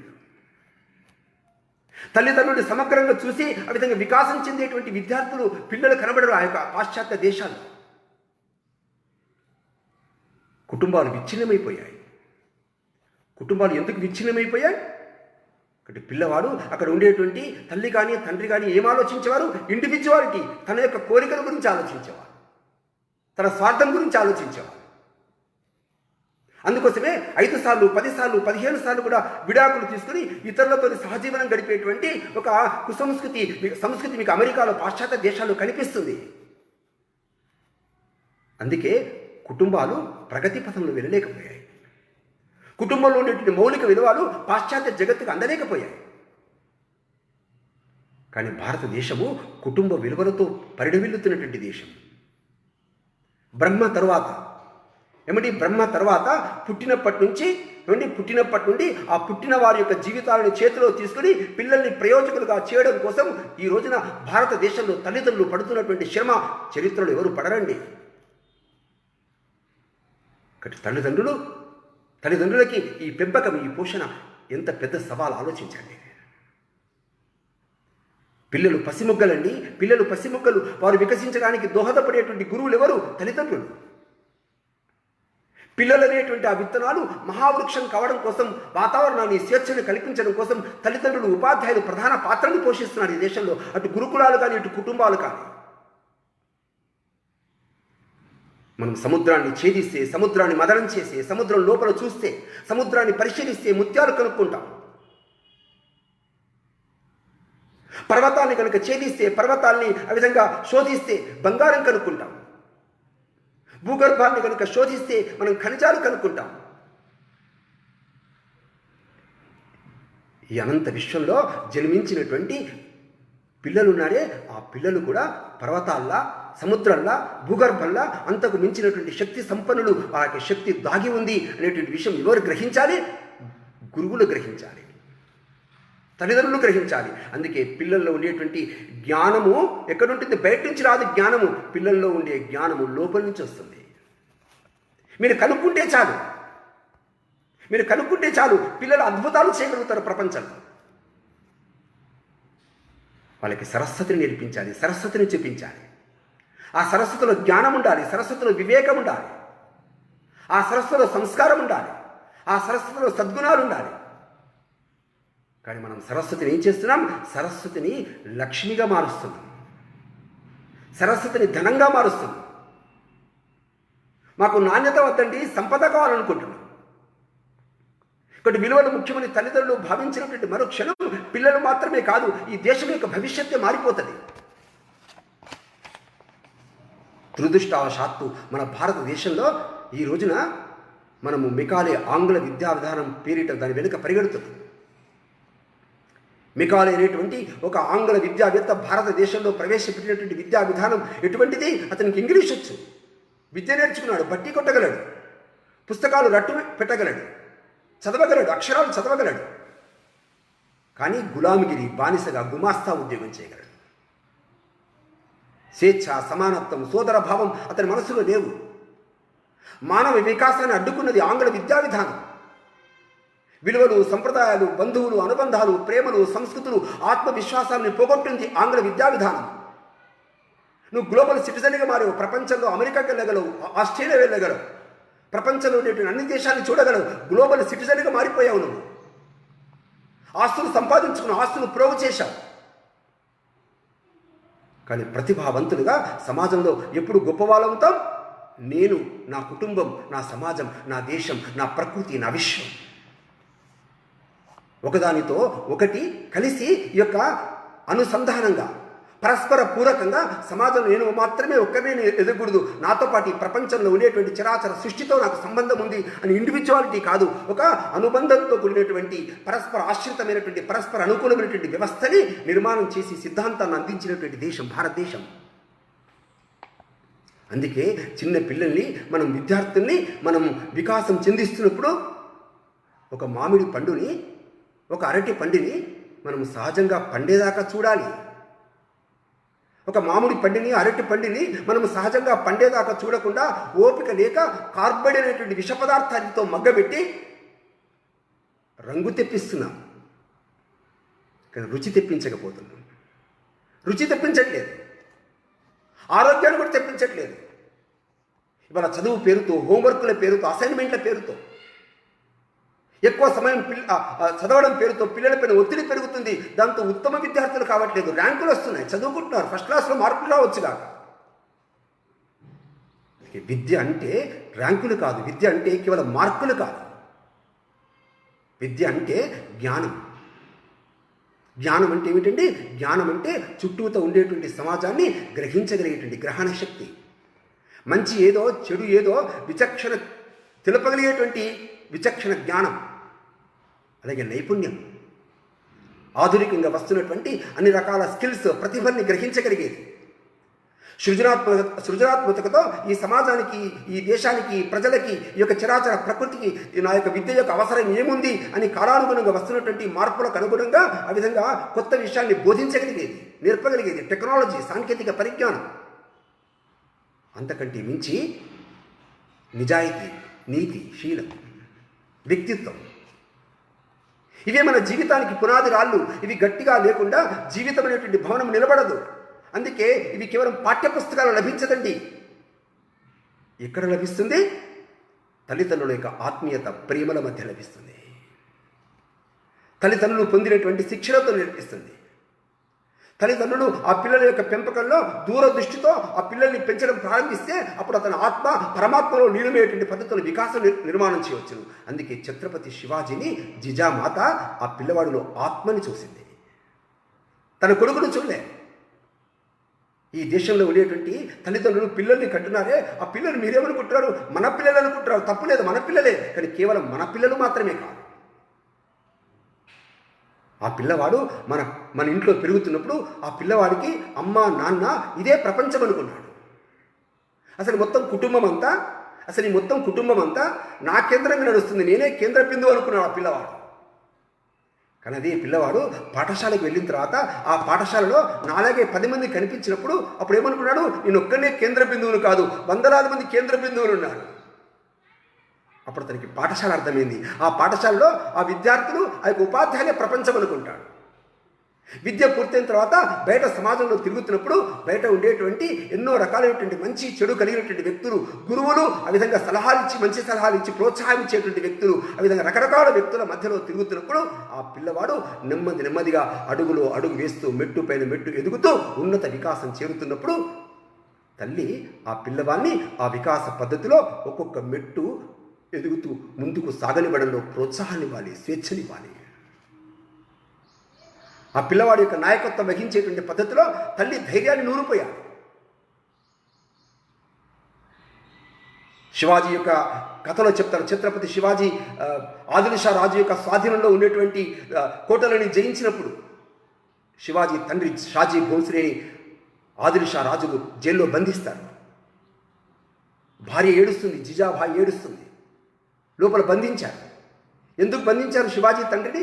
ఎందుకు బంధించారంటే ఈ చిన్న పిల్లవాడు ఆదిల్ షా రాజు యొక్క కోటల్ని జయిస్తున్నాడు. అప్పుడు ఆ పిల్లవాడు ఏమన్నాడు తెలిసిన? శివాజీ, అమ్మ, ఈ ఆదిల్ షా రాజు నేను ఈ కోటల్ని గెలిచాననే కదా మా నాన్నని బంధించాడు, అందుకే ఆ కోటల్ని వాపసు ఇచ్చేద్దాం. అప్పుడు తల్లి ఏముందో తెలిసిన? లేదు, మనం కోటలు ఆదిల్ షా రాజుకి ఇచ్చేసి తండ్రిని పిలిపించడం సరైనది కాదు. నీవు నేను మనందరం కూడా ప్రతిజ్ఞ చేశాం. ఏమిటది? బానిసత్వ శృంఖలాల నుంచి నా దేశాన్ని స్వేచ్ఛాయుత సామ్రాజ్యంగా మార్చాలని సంకల్పం చేశాం. దానికోసం ఇట్లాంటి ఇబ్బందులు వస్తాయి. అందుకే వేరే ఉపాయం ఆలోచించాలి. ఏమిటా ఉపాయం ఆలోచించిందో తెలుసునండి? ఆదిల్ షా రాజు బిజాపూర్ సుల్తాన్కి, ఢిల్లీ సుల్తాన్కి ఇద్దరికి పడదు, ఇద్దరు శత్రువులు. అందుకే శత్రువు మిత్రుడవుతారు. అందుకే అతనికి ఉత్తరం రాయమని చెప్పేస్తున్నాడు. అప్పుడు శివాజీ ఢిల్లీ సుల్తాన్కి ఉత్తరం రాశాడు. షాజహాన్కి రాసి అతనితో స్నేహం చేసి ఆ విధంగా ఆదిల్ షా రాజు యొక్క కొలువులో పనిచేస్తున్నటువంటి షాజీ భోస్లేని కారాగారం నుంచి విడిపించాడు. ఇవన్నీ జిజాబాయి యొక్క అపూర్వమైనటువంటి అనంతమైనటువంటి ఆలోచనలు. ఎంత గొప్ప మంత్రాంగం ఆలోచించింది చూడండి. అంటే తన లక్ష్యాన్ని, తన గమ్యాన్ని చేరుకుంటున్న సమయంలో ఎన్ని రకాల ఇబ్బందులు వస్తాయి. ఆ సమయంలో కూడా పిల్లవాడికి మార్గదర్శనం చేసేటువంటి తల్లిగా మనకు కనిపిస్తుంది జిజామాత. అందుకే అన్ని విషయాలు తెలుసుకోవాలి, అన్ని విషయాలు ఆలోచించగలగాలి, అన్ని విషయాలు నేర్చుకోగలగాలి. ఊరికి కళలు కనడం కాదు సుమా, కేవలం కనడం కాదు సుమా, ఆ దృష్టితో ముందుకెళ్ళాలి. అందుకే మీరు చూడండి, ప్రస్తుత ప్రధానమంత్రి నరేంద్ర మోడీ గారికి ఉన్న విజన్ చూశారా మీరు? అతని దూరదృష్టి, అతని యొక్క ముందు చూపు కారణంగా ఇవాళ ప్రపంచంలో అగ్రదేశాలన్నీ సలాం చేస్తున్నాయి, సెల్యూట్ చేస్తున్నాయి భారతదేశానికి. అంతర్జాతీయ సంస్థలు అగ్రదేశాలు ఆశాభావం వ్యక్తం చేస్తున్నాయి. ప్రపంచంలో అత్యంత వేగంగా విశ్వశక్తిగా ఎదుగుతున్నటువంటి ఏదైనా దేశం ఉంటే ఆ విధంగా దృఢ సంకల్పం కలిగినటువంటి, ముందు చూపు కలిగినటువంటి ప్రధానమంత్రి నరేంద్ర మోడీని చూపిస్తున్నాయి ప్రపంచమంతా. ఏమండి వాళ్ళ తల్లిదండ్రులు ఎవరండి? వాళ్ళ తల్లిదండ్రులు మామూలుగా ఛాయ అమ్ముకునేటువంటి వ్యక్తులే. వాళ్ళ ఉపాధ్యాయుల సహచర్యం వల్ల, తన మిత్రుల సహచర్యం వల్ల, తనకున్నటువంటి వ్యక్తుల యొక్క సంస్థల యొక్క సహచర్యం వల్ల ఆ పిల్లవాడికి ఏం కలిగింది? సంస్కారంతో పాటు దూరదృష్టి ఆలోచనలు కలిగాయి. అందుకే తల్లిదండ్రులు ఆ పిల్లవాళ్ళకి ఏమి ఇవ్వాలి? విజన్ ఇవ్వాలి. నీ లక్ష్యం ఏమిటి? కారు కొనడం కాదు, నీ లక్ష్యం భవనం కొనడం కాదు, అంతకంటే ముందు చూపు కలిగినటువంటి ఆ రకంగా ఆ ముందు చూపు దూరదృష్టి యొక్క వ్యక్తిత్వాన్ని ఆ పిల్లవాడికి ప్రదర్శించాలి. డాక్టర్ అబ్దుల్ కలాం శాస్త్రజ్ఞుడిగా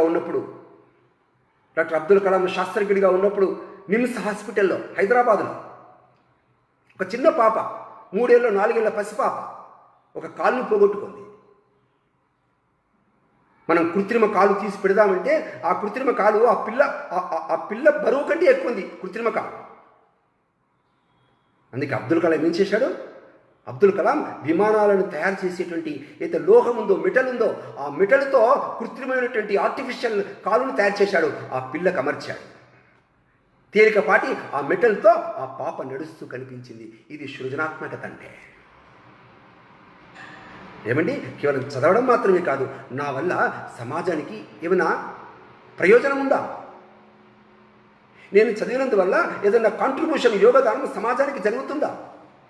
దేశంలో ఉండేటువంటి 26 కోట్ల మంది పేద ప్రజలు ఆ విధంగా చదువుకు దూరంగా నిర్లక్ష్యానికి గురైనటువంటి పేదరికతో మగ్గుతున్నటువంటి వ్యక్తుల జీవితాల్లో నేను వెలుగును తీసుకురాగలుగుతానా? దానికోసం చదవాలి. అలాంటి ఉన్నతమైనటువంటి ముందు చూపుతో దూరదృష్టితో చదువుతున్నప్పుడు అప్పుడు ఏకాగ్రత కలుగుతుంది. అప్పుడు ఉన్నతమైనటువంటి స్థానాలు ఒకటొకటి మెట్లు ఆ విధంగా ఎక్కుతుంటాం. ఏమంటే సుభాష్ చంద్రబోసు తన యొక్క గురువు చిత్తరంజన్ దాస్ ఒక్కడే భారతదేశం నుంచి 675 మంది పోలీసుల మధ్యలో బందీఖానగా ఉన్నటువంటి స్థితిలో సుభాష్ చంద్రబోస్ పారిపోయాడు, విదేశాలకు వెళ్ళాడు. వెళ్ళి కేవలం 3-4 సంవత్సరాల వ్యవధిలో 45,000 మంది ఫౌజిని తీసుకొచ్చాడు, ఆజాద్ హిందూ ఫౌజిని. ఈ దేశంపై యుద్ధాన్ని ప్రకటించాడు భారతదేశం నుండి ఆంగ్లేయులకు వ్యతిరేకంగా. అతను చదివిన తక్కువ చదువు కాదండి, ఐఏఎస్ చేశాడు. మీరు అర్థం చేసుకోండి, సుభాష్ చంద్రబోస్కి వాళ్ళ గురువు, వాళ్ళ తల్లిదండ్రులు ఇచ్చినటువంటి ప్రేరణ, స్ఫూర్తిప్రదమైనటువంటిది ఆ పిల్లవాడిలో ఆ విధంగా పట్టుదల, ఆ పిల్లవాడిలో ఉండేటువంటి ప్రతిబద్ధత ఒక గొప్ప వ్యక్తిగా తీర్చిదిద్దబడింది. అందుకే విద్యార్థులు మంచివాళ్ళు తయారు కావాలంటే పాఠశాల యాజమాన్యం కాదండి, పాఠశాలలో పనిచేసే ఉపాధ్యాయుడు. Text is the pretext. పాఠ్యాంశం ఉందే, పాఠ్యాంశం ఒక సాకు మాత్రమే. 45 నిమిషాలు పాఠం చెప్పాల్సి వచ్చినప్పుడు ఆ 45 నిమిషాల పాఠంలో 30 నిమిషాలు మాత్రమే పాఠం చెప్పాలి. 15 నిమిషాలు ఆ పిల్లవాడికి పరిసరాల విజ్ఞానాన్ని కలిగించాలి, చారిత్రక గాథల్ని చెప్పాలి. భారతదేశంలో ఉండేటువంటి అన్ని రకాల గుణాలు కలిగి భారతదేశం కోసం పనిచేసి ఉద్యమించి ఈ దేశం యొక్క ఖ్యాతిని ప్రపంచంలో చాటి చెప్పినటువంటి మహానుభావుల యొక్క జీవిత గాథలు, వాళ్ళ మహిళలైనా పురుషులైనా సరే వాళ్ళ యొక్క జీవిత గాథల్లో ఉండేటువంటి పౌరుషము, పరాక్రమము, అన్ని లక్షణాలని, సద్గుణాల్ని ఆ పిల్లవాడికి అర్థం చేయించాలి. ఒకటి 15 మంది 20 మంది అలాంటి మహానుభావుల యొక్క చరిత్రలు చెప్తున్నప్పుడు ఆ యొక్క 20 మంది 30 మంది మహానుభావుల యొక్క ఏ ఒక్క మహానుభావుడి గుణాలను ఆదర్శంగా తీసుకుని పిల్లవాడు ముందుకెళ్తాడు. అందుకే టెక్స్ట్ ఇస్ ప్రిటెక్స్ట్, కేవలం సాకు మాత్రమే. పాఠం పేరుతో పిల్లవాడిని ఉన్నత వ్యక్తినిగా తయారు చేయాలి. విద్యార్థులు ఎలా ఉంటారు? చాలామంది విద్యార్థులు మారకుండా ఉంటారు, చదువుతారు కానీ మారరు వాళ్ళు. చాలామంది విద్యార్థులు మారుతారు కానీ ఆ మారినటువంటి వాళ్ళు వాళ్ళ కొరకు ఉపయోగించుకుంటారు. మారిన వాళ్ళు ఇతరులను మార్చేవారుగా తయారు కావాలి. అందుకే చరిత్రలో, మన యొక్క భారతదేశ చరిత్రలో ఏమంటే ఇప్పటికీ గ్రామాల్లో ఉండేటువంటి చాలామంది వ్యక్తులు, చాలామంది సజ్జనులు ఈ రోజున కేవలం తాము మారడమే కాదు, ఇతరులను కూడా మార్చడం కోసం ప్రయత్నం చేస్తున్నటువంటి ఉన్నత జ్ఞాన సంపన్నులు మనకు చాలామంది కళ్ళ ముందర కనిపిస్తారు. అలాంటి వ్యక్తుల్ని గుర్తించాలి, వారిని ఉదాహరణలుగా మన పిల్లలకి, విద్యార్థులకి చెప్పాలి. అందుకే పిల్లవాడు ఒత్తిడికి గురి కాకుండా పాఠాలు చదవాలి. చిన్నపిల్లలు ఆడుకుంటుంటారు, ఆటలు ఆడుతుంటారు, ఆటలో ఇసుకలో ఆడుతుంటారు, ఇసుకలో ఆటలు ఆడుతున్నప్పుడు ఇసుకలో గూడు కట్టుకుంటారు. ఇసుకలో గూడు కట్టుకుంటారు. గూడు కట్టుకున్నటువంటి ఇసుక గూడుని అది తెంచేస్తారు. అది వాళ్ళకి ఆట. అది పలకపోయిన రాతలు రాస్తారు. రాసినటువంటి రాతల్ని మళ్ళీ తుడిపేస్తారు. అది ఆట వాళ్ళకి. ఇక్కడ చదువుకుంటారు, పరీక్షలు రాస్తారు. ఇది కూడా ఆట.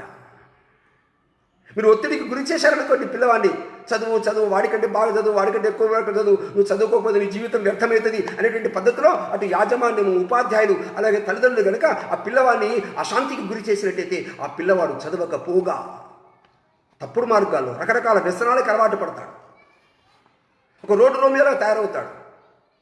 చౌరస్తాలు నిలబడి ఏ లక్ష్యము లేని దిశలో ఆ పిల్లవాడు ప్రయాణం చేస్తాడు. నువ్వెంత డబ్బు వెచ్చించినా, నువ్వు కోటీశ్వరుడు, లక్షాధికారుడైనా, నువ్వెంత డబ్బు సంపాదించినా, ఆ పిల్లవాడి పైన పెట్టుబడి పెట్టినా ఆ పిల్లవాడికి పిల్లవాడి యొక్క పెంపకంలో ఎలా ఉండాలి? ఒక పుష్పాన్ని నెమ్మదిగా, చాలా సున్నితంగా ఏ విధంగా అయితే మనం చూస్తుంటాము, ఒక పుష్పాన్ని సున్నితంగా ఏ విధంగా అయితే మరుస్తుంటాము, ఆ పుష్పం ఏ విధంగా పూల తోటలో తేనెటీగలతో ఆ విధంగా తన యొక్క పద్ధతిలో వికసిస్తుంటుందో, అదే పద్ధతిలో తల్లిదండ్రులు కూడా పిల్లల యొక్క సున్నిత మనస్తత్వానికి దిగి వచ్చి ఆ పిల్లల్ని పెంచి పోషించాలి. ఏమండి, పుస్తకాల్లో ఉన్నది చెప్పేవారు ఉపాధ్యాయులు ఉంటారు. కొందరు పుస్తకాల్లో ఉన్నది అర్థమేంటి చెప్తారు కొంతమంది ఉపాధ్యాయులు.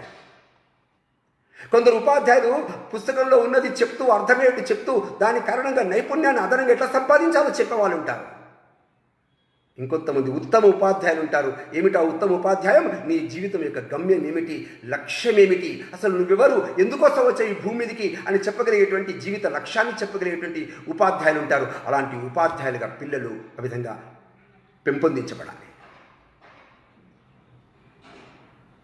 కేవలం చదువు మాత్రమే కాదు, పరీక్షలు మాత్రమే కాదు, ఆ పిల్లవాళ్ళలో ఉండేటువంటి అన్ని రకాల కళా నైపుణ్యాలు, అతనికి మ్యూజిక్ వచ్చినా, సంగీతం వచ్చినా, పాట పాడడం వచ్చినా, కథలు అల్లవచ్చునా, డ్యాన్స్ చేయవచ్చునా, మనుషుల మధ్య మాట్లాడడం వచ్చినా, డైలాగులు చెప్పవచ్చునా, ఫోన్ నెంబర్స్ గుర్తుంచుకోవచ్చునా, ఎవరికైనా సహాయం చేయాలనేటువంటి సేవాభావం ఆ పిల్లవాడిలో ఉందా? నువ్వు ఒంటరిగా కూర్చుని ఆనందంగా ఉండగలవా అంటే ఆ పిల్లవాడిలో మల్టిపుల్ అంటే ఎన్నో రకాలైనటువంటి బహువిధమైనటువంటి కోణాల్లో ఆ పిల్లవాడిలో గుణగణాలను గుర్తించగలగాలి. ఆ పిల్లవాడిని అన్ని గుణగణాలకు అంకితమైనటువంటి పద్ధతిలో ఆ పిల్లవాడి గురించి ఆలోచించాలి. అందుకే తల్లిదండ్రుల యొక్క పాత్ర సాధారణమైనది కాదు సుమా. కాబట్టి తల్లిదండ్రుల క్రమశిక్షణ ఉండాలి. తల్లిదండ్రులు కూడా సృజనాత్మకతను పెంచుకోవాలి. తల్లిదండ్రులు కూడా పిల్లల పట్ల వినయాన్ని ప్రదర్శించాలి. తల్లిదండ్రులు కూడా నీతిగలమైనటువంటి పద్ధతిలో ఆ పిల్లవాడి ముందు వ్యవహరించగలగాలి. అందుకే పిల్లలతో గడపాలి, ఉపాధ్యాయులతో మాట్లాడాలి. అసలు పిల్లలు వెనుకుండేటువంటి ఫ్రెండ్స్ ఎవరు, వాళ్ళ యొక్క స్నేహితులు ఎవరు తెలుసుకోవాలి. అసలు పిల్లల యొక్క ఇష్టదేవం ఎవరు అది గ్రహించగలగాలి. పిల్లలు పుడితే, శిశువుడు పుట్టిన తర్వాత దేవుడు కనిపిస్తుందట. నిన్ను నన్ను చూస్తే అనిపించదు దేవుడికి. ఎందుకు నిన్ను నన్ను చూసి అనిపించదు? నువ్వు వచ్చి ఏం చేశావు ఈ సమాజానికి, ఈ ప్రకృతికి ఏం చేశావు, నీ వల్ల ఈ సమాజానికి నష్టం కలిగింది అని నిరాశపడతాడు దేవుడు. ఆ నిరాశపడుతున్న సమయంలో ఈ శిశువులు పుడుతుంటారు, శిశువులు జన్మిస్తాడు. చూడండి, ఆ శిశువులు జన్మించినప్పుడు భగవంతుడికి ఆశ పడుతుందట.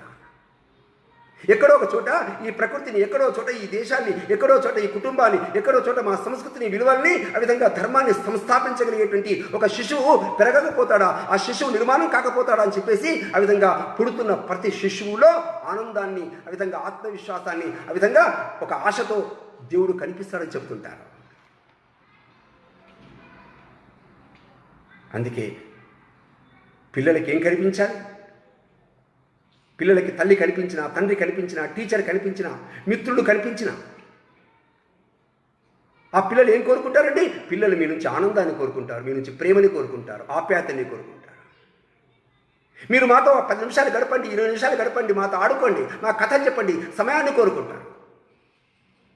మేము చిన్న చిన్న పొరపాట్లు చేస్తే ఆ పొరపాట్లని ఆ విధంగా క్షమించి వదిలిపెట్టే క్షమాగుణాన్ని కోరుకుంటారు ఆ చిన్నపిల్లలు. ఆలోచన కలిగించి ప్రతిభను నిర్మాణం చేసి శిక్షణ ఇచ్చేటువంటి పద్ధతిలో ఆ పిల్లవాడి కనుక నేర్పించడం ప్రారంభిస్తే ఆ పిల్లవాడు మీకు దగ్గరవుతాడు, మిమ్మల్ని గురువుగా భావిస్తాడు. అందుకే తల్లిదండ్రులు మాత్రమే లైఫ్ కోచ్ అండి. జీవితాంతం కోచ్ ఎవరు, జీవితాంతం శిక్షణ ఇచ్చేది ఎవరు? కేవలం తల్లిదండ్రులు మాత్రమే.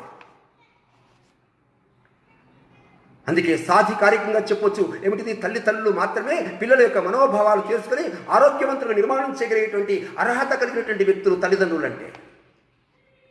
తల్లిదండ్రులు అంటే భాషను కాదు, మేము చెప్పినట్టు పిల్లలు వినాలి అని చెప్పేసి ఆ విధంగా పిల్లల్ని దండించేటువంటి వ్యక్తులు కాదు తల్లిదండ్రులు అంటే. తల్లిదండ్రులు అంటే అర్థము కుటుంబాన్ని పోషించకుండా పిల్లల మీదే పడేసి పూర్తిగా స్వేచ్ఛ ఇచ్చి ఆ విధంగా ఆ యొక్క స్వేచ్ఛా విహారంతో కుటుంబాలు విచ్ఛిన్నం చేసేటువంటి పద్ధతిలో పిల్లలకి స్వేచ్ఛనిచ్చేటువంటి తల్లిదండ్రులు కాదు. కుటుంబాలను పట్టించుకోకుండా వ్యసనాలకు బానిసలై ఆ విధంగా తల్లిదండ్రులు ఆ విధంగా కుటుంబాలు విచ్ఛిన్నమైనటువంటి పద్ధతిలో చూసేటువంటి తల్లిదండ్రులు కాదు కావలసింది. అందుకే తల్లిదండ్రులు కూడా వాళ్ళ సమాజంలో ఒక సీతమ్మని, ఒక మండోదరిని, ఒక ద్రౌపదిని,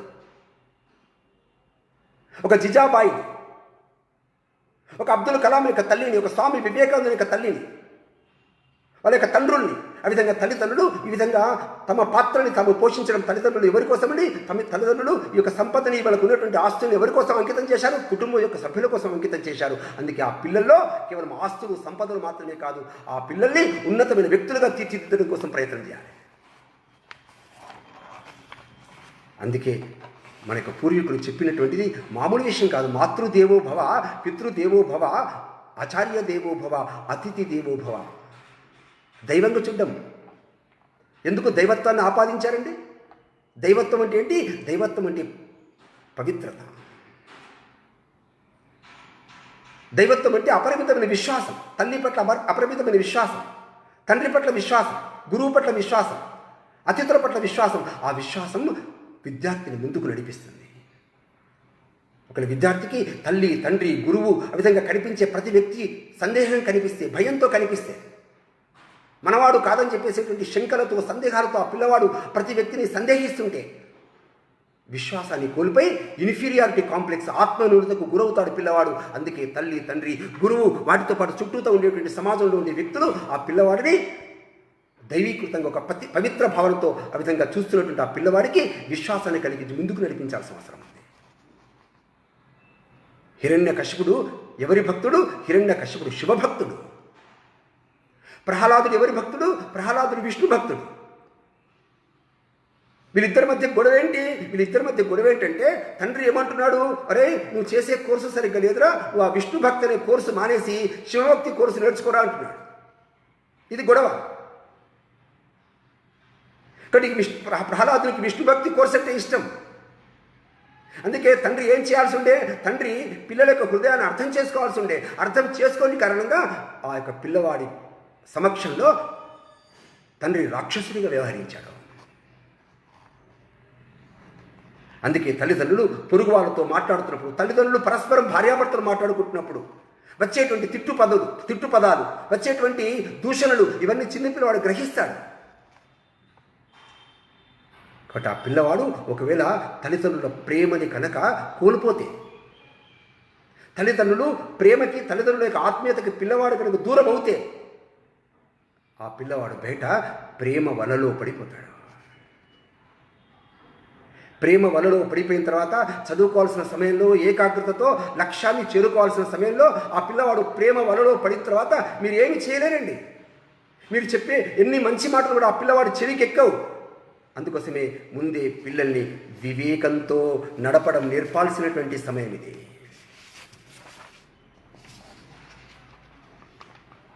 అలాగే మగపిల్లలతో పాటు ఆడపిల్లలు సామాన్యులు కాదండి. మన యొక్క దేశంలో ఒకటి ఉంది. మన పురాణాలు, ఇతిహాసాలు చెప్తున్నాయి, ప్రపంచంలో మగవాళ్ళ కంటే స్త్రీలకు ఎక్కువ జ్ఞాపశక్తి ఉంటుంది. అందుకే బహువిధమైనటువంటి గుణగణాలు కలిగినటువంటి వ్యక్తి గుణాలు ఎవరికి ఉంటాయి అంటే స్త్రీలో ఉంటాయి, అమ్మలో ఉంటాయి, అక్కలో ఉంటాయి, మదలిలో ఉంటాయి, చెల్లెలో ఉంటాయి. అందుకే ఆడపిల్లలు, స్త్రీలు, మహిళలు ఎవరైనా సరే వాళ్ళంతా ఆనిముత్యాలు లాంటివారు, వజ్రాలు లాంటివారు. అందుకే ఆడపిల్లని కాపాడుకోవాలి, స్త్రీని కాపాడుకోవాలి. ఇంటికి ఏది అవసరమో అమ్మకే తెలుసు. పిల్లలు ఎలా పెంచాలో, నాయకత్వ లక్షణాలు ఎలా ఉండాలో నేర్పగలిగేది అమ్మనే. తెచ్చిన డబ్బును ఎలా పొదుపు చేయాలో, దేనికోసం ఖర్చు పెట్టాలో అట్లాంటి మేనేజింగ్ టెక్నిక్స్ తెలిసింది అమ్మనే. గృహాన్ని ఎలా అలంకరించాలో, ఏమంటే పొరుగువారితో ఏ విధంగా మాట్లాడాలో, పొరుగువారికి ఎలా సహాయం చేయాలో, ఇంటికి వచ్చిన అతిథులకు భోజనం ఎలా పెట్టాలో స్త్రీకి మాత్రమే తెలుసు. అందుకే తల్లి ప్రధాన పాత్రని పోషిస్తున్న దేశం. మన పెద్దవాళ్ళు చెప్పారు ఏమని, ఈ యొక్క మొత్తము దేశంలో ఈ ప్రకృతిలో మనం ప్రకృతిని ఏమని భావించాలి, ప్రకృతిని తల్లిగా భావించమని చెప్పారు. ప్రతి వస్తువులో మనం తల్లిని చూసాం, భూమిని తల్లిగా చూసాం. అందుకే భూమాత అన్నాం. ఇంట్లో కన్న తల్లిని కూడా మాత తల్లి అని పిలుస్తున్నాం. ఆమె కన్న తల్లి, గృహిణి. మూడవది ఎవరండి? మూడవది గోమాత, పశువులు, పశు సంపద. అంటే గృహిణీ మాత, భూమాత, గోమాత. ఇవి మూడు కోణాలు. ఈ మూడు కోణాలే దైవీ త్రికోణం అన్నారు మన పెద్దలు. అత్యద్భుతమైనటువంటి శక్తి దాగి ఉంటుంది ఈ మాతల్లో. ఇవి పరస్పర పూరకమైనటువంటి గోవులు, పశువులు ఏవైతే ఉన్నాయో ఇవన్నీ వదిలిపెడుతున్నటువంటి మలమూత్రాలు, ఇవి వదిలిపెడుతున్నటువంటి నిశ్వాస, కార్బన్ డైఆక్సైడ్ ఈ ప్రకృతి పీల్చుకుంటుంది. వృక్షాలు పీల్చుకుంటాయి. వృక్షాలు పీల్చుకుని వృక్షాలు ఏం వదిలిపెడతాయి? వృక్షాలు ఆక్సిజన్ వదిలిపెడతాయి. ఈ ఆక్సిజన్ పెట్టడంతో పాటు ఆకులు, అలములు పక్షులు తింటాయి, పశువులు తింటాయి. పండ్లు, కాయలు పశువులు తింటాయి. అదేవిధంగా భూమి మీద పండేటువంటి పంటలు ఇవన్నీ మనుషులు తింటారు. ఆ తిన్నటువంటి పంటలు, తిన్నటువంటి పండ్లు, వాటి యొక్క మిగులు పదార్థాలు, తౌడు కావచ్చును, ఊక కావచ్చును, మళ్ళీ మనం పశువులకు వేస్తాం. వదిలిపెట్టినటువంటి పండ్ల యొక్క తొక్కలు మనం పశువులకు వేస్తాం, ఆ పశువులు తింటాయి. కాబట్టి ఒకరినొకరు పరస్పర ఆశ్రితం. ఒకరు వదిలిపెట్టినటువంటి విసర్జన పదార్థాలు ఇంకొక దానికి ఆహారం అవుతున్నాయి. ఇంకొక వదిలిపెట్టేటువంటి దానికి ఇంకొక దానికి శక్తిని ఇస్తున్నాయి. కాబట్టి ఇంట్లో ఉండే తల్లి భూమికి శక్తిని ఇస్తుంది, భూమాతకి శక్తిని ఇస్తుంది. భూమి పశువులకి, పక్షులకు, అలాగే మనుషులకు శక్తిని ఇస్తుంది. అలాగే పశువులు, పక్షులు భూమికి శక్తిని ఇస్తున్నాయి, వృక్షాలకు శక్తిని ఇస్తున్నాయి, మనుషులకు శక్తిని ఇస్తున్నాయి. మరి పశువులు లేకపోతే, వృక్షాలు లేకపోతే ఏమంటే, మనుషులు లేకపోయినా పర్వాలేదు, మనుషులు లేకపోయినా ప్రకృతి ఉంటుందండి. మనుషులు లేకపోయినా ప్రకృతి చాలా శోభిల్లుతుంది ప్రపంచంలో. ఏమంటే, మనిషి జన్మం ఎందుకు, మనిషి యొక్క సృష్టిలో మనిషి యొక్క జన్మం ఎందుకు? ఈ పరస్పర పూరకమైనటువంటి ఈ శక్తి ఉందే, ఈ త్రికోణం ఉందే, ఇది సువ్యవస్థితంగా నడవడం కోసం భగవంతుడు మనని ఈ భూమిలో పుట్టించాడు. అందుకే ప్రకృతిని కాపాడుకోవాలి అనే విషయము ఇది నిన్న మొన్న 4 దేశాలు కూర్చొని ఏదో సైన్స్లో చదువుకున్నటువంటి విషయాలు కాదు. మన అధర్వణ వేదంలో ఉంది, వృక్ష ఆయుర్వేదంలో ఉంది. అందుకే మన పురాణ కాలం నుంచి మనము ఈ ప్రకృతి, ఆ విధంగా పశువులు, పక్షులు, అలాగే ఇవన్నిటిలో కూడా ఒకే రకమైన ఆత్మ ఉంది. అందుకే చరాచర సృష్టిలో భగవంతుడు ఉన్నాడని మనం చెప్తున్నామే, దాని యొక్క అంతరార్థం ఇదే. ఇవాళ ప్రపంచంలో ఉండేటువంటి మిగతా దేశాలు ఏం చెప్తున్నాయి? మిగతా దేశాల్లో ఉండేటువంటి వాళ్ళ పుస్తకాల్లో వాళ్ళ దేవుడు చెప్పాడట. ఏమని చెప్పాడు? మీ అందరి కోసం ఈ భూమిని ఇచ్చాను, మీ అందరి కోసం ఈ ప్రకృతిని ఇచ్చాను, ఈ సంపదను ఇచ్చాను, ఇది మీకే, తీసుకోండి. మీరు కేవలం అనుభవించడం కోసం ఈ ప్రకృతి అంతా, మీరు అనుభవించడం కోసం ఈ పశువులు, పక్షులు అని చెప్పి భగవంతుడు చెప్పాడని చెప్తుంటారు. ఆడవాళ్ళని 2వ తరగతి పౌరులుగా చూడమన్నారు. ఆడది అంటే ఒక పొలం లాంటిది, ఒక వ్యవసాయ భూమి లాంటిది, ఊరికే దున్నుకోవాలని చెప్పినటువంటి ఆ విధంగా విదేశ మతాలు మనకు ప్రపంచంలో కనిపిస్తాయి ఇప్పటికి కూడా. కానీ భారతదేశంలో నీకు జీవించడానికి ఎంత హక్కు ఉందో, నీకు అనుభవించడానికి ఈ ప్రకృతిలో ఎంత హక్కు ఉందో, ఈ సమాజంలో ఈ ప్రకృతిలో పశువుకు అంతే హక్కు ఉంది, పక్షి కూడా అంతే హక్కు ఉంది, పర్వతాలకు అంతే హక్కు ఉంది. ఆ విధంగా ఈ చరాచర సృష్టిలో ప్రతి వాళ్ళకి సమానమైనటువంటి గౌరవం ఉంది, సమానత్వం ఉంది. ఇది భగవంతుడు మనకి ఇచ్చాడు. అందుకే నీకు ఏదంత అవసరమో అంత మేరకే సమాజం నుంచి తీసుకో. ఈశావాస్యమిదం సర్వం యత్కించ జగత్యాం జగత్ అని చెప్పారు మన ఈశోపనిషత్తులో. నీకెంత అవసరం అంతవరకే తీసుకో. తర్వాత తరతరాలు బ్రతకాలి, నీ యొక్క మనవుడు బ్రతకాలి, తర్వాత ఆ ముని మనువులు బ్రతకాలి, ఆ తర్వాత ఉండేటువంటి పశు పక్షాదుల సమాజంలో బ్రతకాలంటే ఈ యొక్క ప్రకృతిని భగవంతుడితో, పరమాత్మతో చూసుకోమని చెప్పారు. అందుకే ప్రపంచంలో మీరు చూడండి, ప్రపంచంలో స్త్రీ అంటే ఎవరండి? ప్రపంచంలో స్త్రీ అంటే కేవలం వాడుకొని వదిలివేసేటువంటిది స్త్రీ అంటే. ప్రపంచంలో ఉండేటువంటి పాశ్చాత్య దేశాలు ఇవాళ స్త్రీని ఏ విధంగా తీసుకొచ్చాయి? ఒక వ్యాపార వస్తువుగా తీసుకొచ్చాయి. ఒక షర్ట్ అమ్మాలంటే, ఒక బైక్ అమ్మాలంటే, ఒక కారు కొనుక్కోవాలంటే, ఒక సబ్బు నువ్వు సబ్బుతో నువ్వు స్నానం చేయాలంటే ఎవరిని చూపిస్తున్నారండి? మహిళని చూపిస్తున్నారు, స్త్రీలను చూపిస్తున్నారు. ఒక క్రీమ్ ముఖానికి పూసుకోవాలంటే ఒక స్త్రీని చూపిస్తున్నారు. స్త్రీ అంటే ఎవరు? స్త్రీ అంటే కేవలము కన్సూమర్, వస్తువు మాత్రం, వినియోగ వస్తువు. ఆమెలో అమ్మ లేదు, నా అక్క లేదు, వదిన లేదు, చెల్లె లేదు. ఇక్కడ ఆ పిల్లవాడి యొక్క హృదయంలో, ఆ పిల్లవాడి యొక్క మనస్సులో కేవలము భోగ వస్తువుగా స్త్రీని చూపిస్తున్నారు. ఇది పాశ్చాత్యం యొక్క సంస్కృతిది. కానీ మన దేశంలో ఎవరండి? మన దేశంలో స్త్రీ అంటే లక్ష్మి, సరస్వతి, పార్వతి. మన వందే మాత్రం యొక్క గీతంలో కూడా ఆ విధంగా తల్లిని ఏ విధంగా కొలుస్తాం? ఈ ముగ్గురు దేవతలతో కొలుస్తాం. మీరు ప్రపంచంలో ఏ స్త్రీని కూడా దేవతతో పోల్చేటువంటి మతాలు ఎక్కడ ప్రపంచంలో లేవు.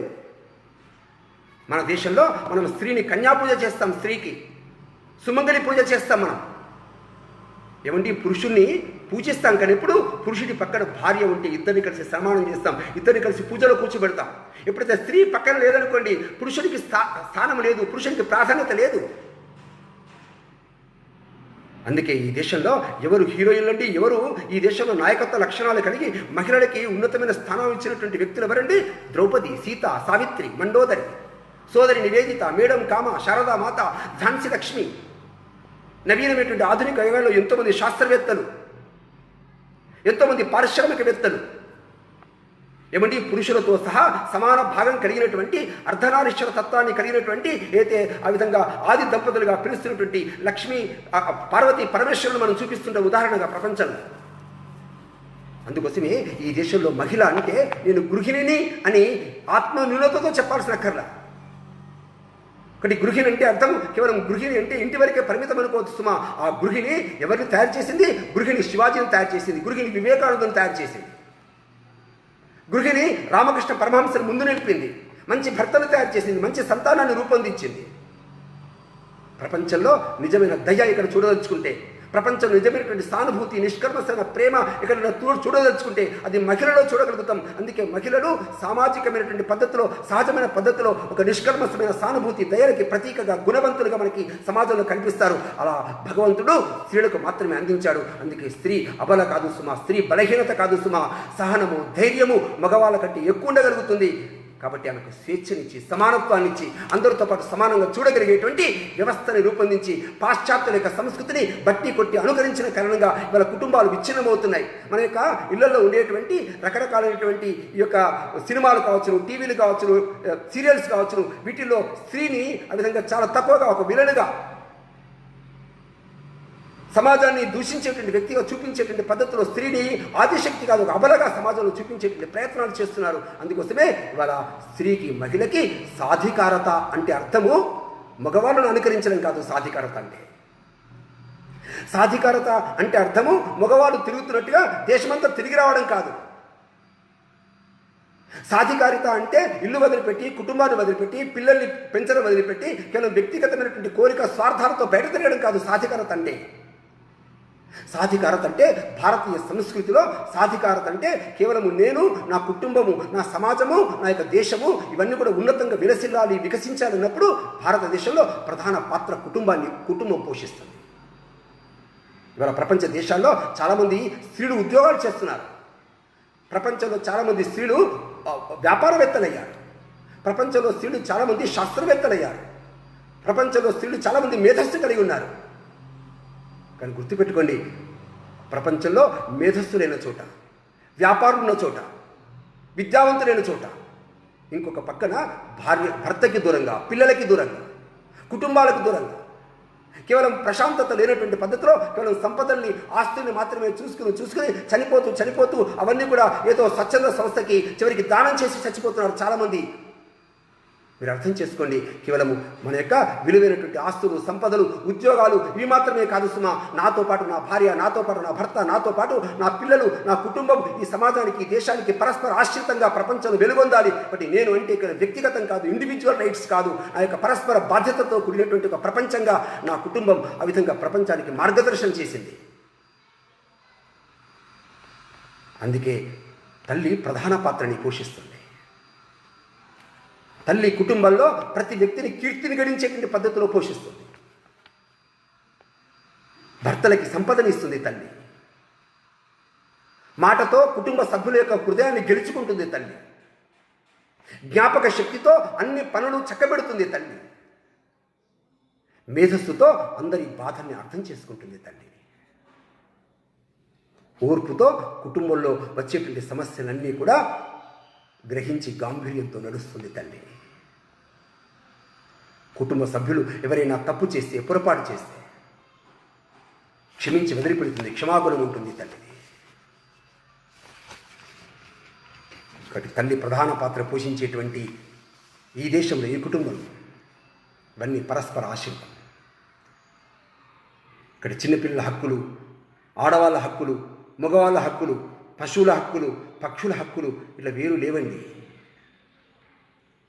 చిన్న పిల్లవాడు ఆ యొక్క గర్భస్థ పిండము లోపల శిశువుగా ఉన్నప్పటి నుంచి ఆ పిల్లవాడికి అనుబంధం ఏర్పడుతుంది, సంస్కృతితో సంబంధం ఏర్పడుతుంది. ఆ పిల్లవాడు పుట్టగానే తల్లితో అతను భేదం అంటే దూరమైపోడు.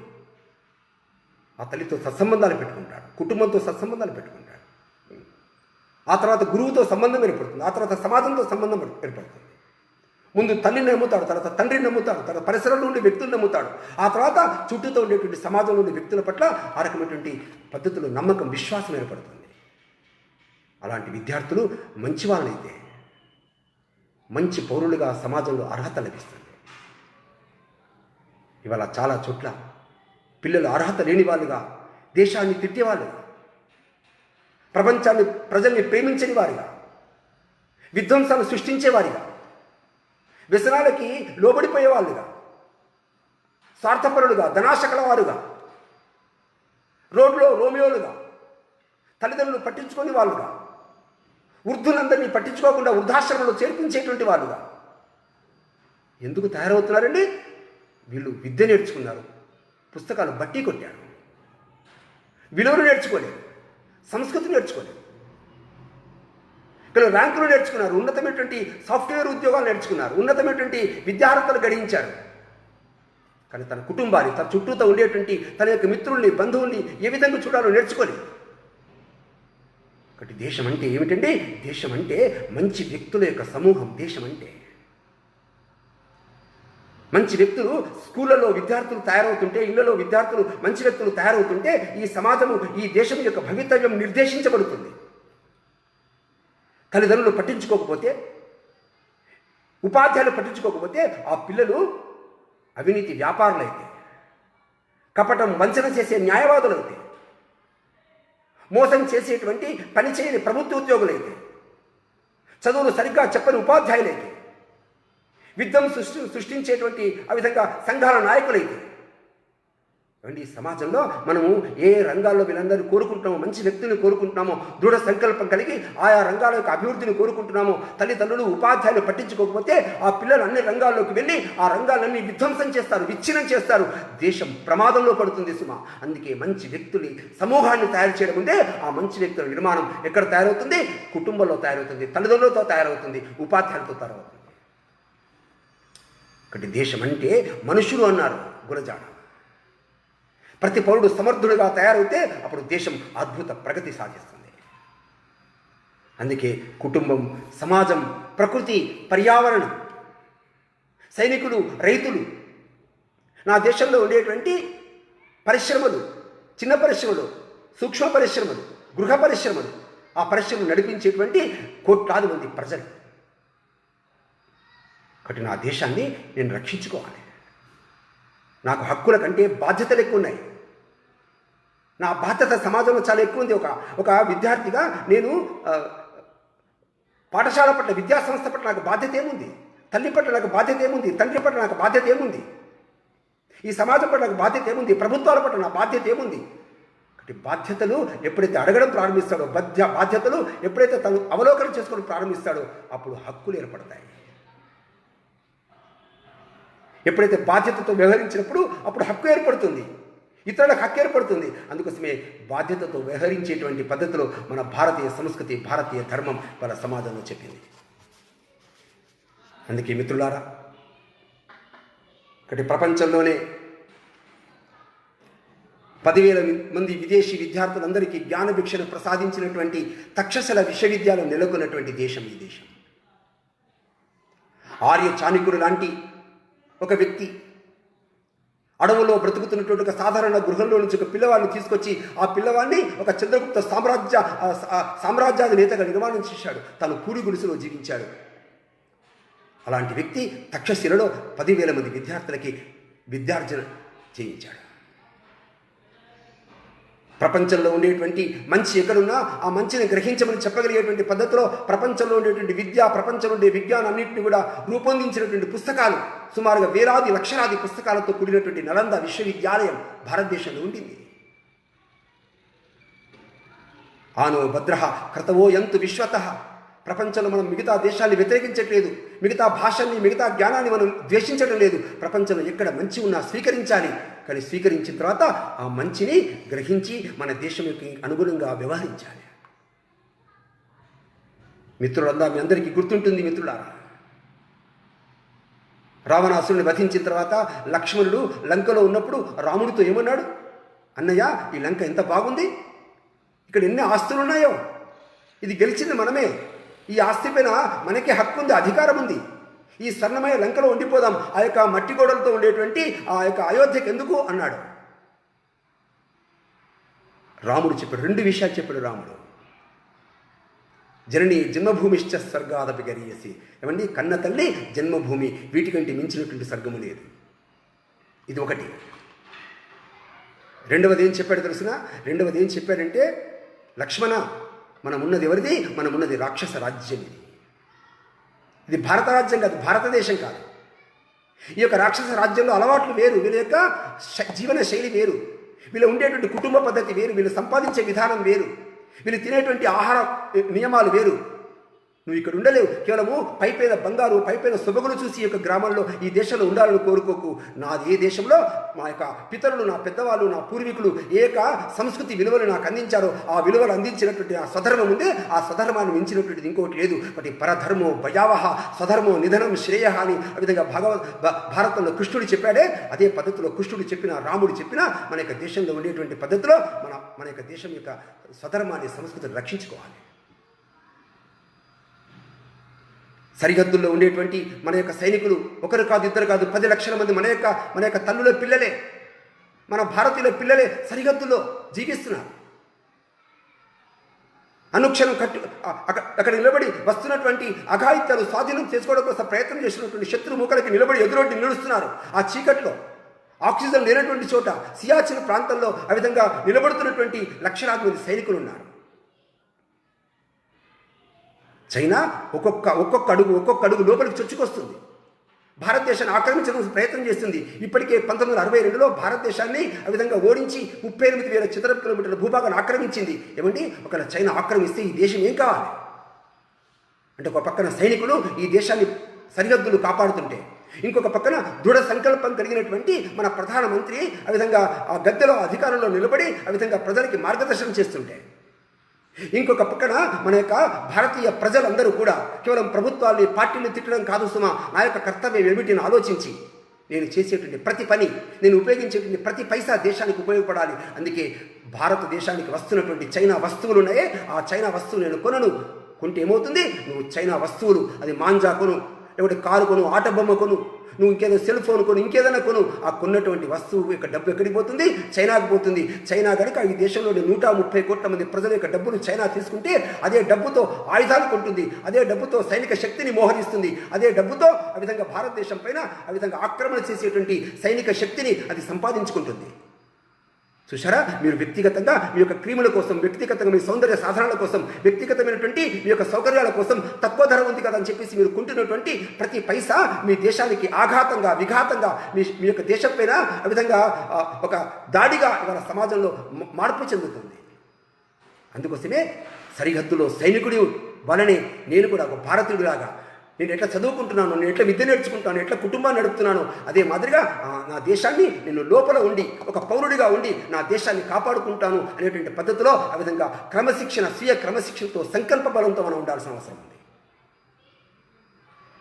రెండవది గుర్తుపెట్టుకోవాల్సింది, ఇవాళ ప్రపంచంలో పర్యావరణం చాలా ప్రమాదకరంగా మారుతున్నటువంటి సమయంలో మనము ఉపయోగిస్తున్నటువంటి విద్యుత్తు, మనం ఉపయోగిస్తున్నటువంటి కార్లు, మనం ఉపయోగిస్తున్నటువంటి వెహికల్స్, మనం ఉపయోగిస్తున్నటువంటి ఏసీ, వీటన్నిటి కారణంగా అదేవిధంగా భారతదేశంలో ఉండేటువంటి, ప్రపంచంలో ఉండేటువంటి అన్ని రకాల పరిశ్రమలు వదిలిపెడుతున్నటువంటి మిథేన్ వాయువు, అన్ని పరిశ్రమలు వదిలిపెడుతున్నటువంటి కార్బన్ డైఆక్సైడ్, వీటన్నిటి కారణంగా ఇవాళ భూమి ఉపరితలం పైన ఉష్ణోగ్రత పెరుగుతున్న ఉష్ణోగ్రత ఏమవుతుంది? ఉష్ణోగ్రత పెరిగిన కారణంగా ఆర్కిటిక్ ప్రాంతాల్లో మంచుగడ్డలు కరిగిపోతున్న మంచుగడ్డలు కరుగుతూ ప్రయాణం చేస్తూ సముద్రంలోకి వెళ్ళిపోతున్నాయి. ఆ సముద్రంలో ఉండేటువంటి జలచరాలు చచ్చిపోతున్నాయి. సముద్ర మట్టం పెరుగుతున్నది. సముద్ర మట్టం పెరిగి సముద్ర తీర ప్రాంతాల్లో ఉండేటువంటి 138 కోట్ల మంది ప్రజలు ఇవాళ వలసపోవాల్సిన పరిస్థితి ఏర్పడింది. సముద్రం దగ్గరలో ఉండేటువంటి అడవులన్నీ నాశనం కావాల్సిన పరిస్థితి ఏర్పడింది. ఆ విధంగా అమెజాన్ అడవులు, సుందర్బన్ అడవులు, ఆ విధంగా ప్రపంచంలో సముద్రానికి దగ్గర ఉండేటువంటి అడవులు ఎప్పుడైతే మట్టుమాయమైపోతాయో అలాంటి అడవుల నుంచి వచ్చేటువంటి,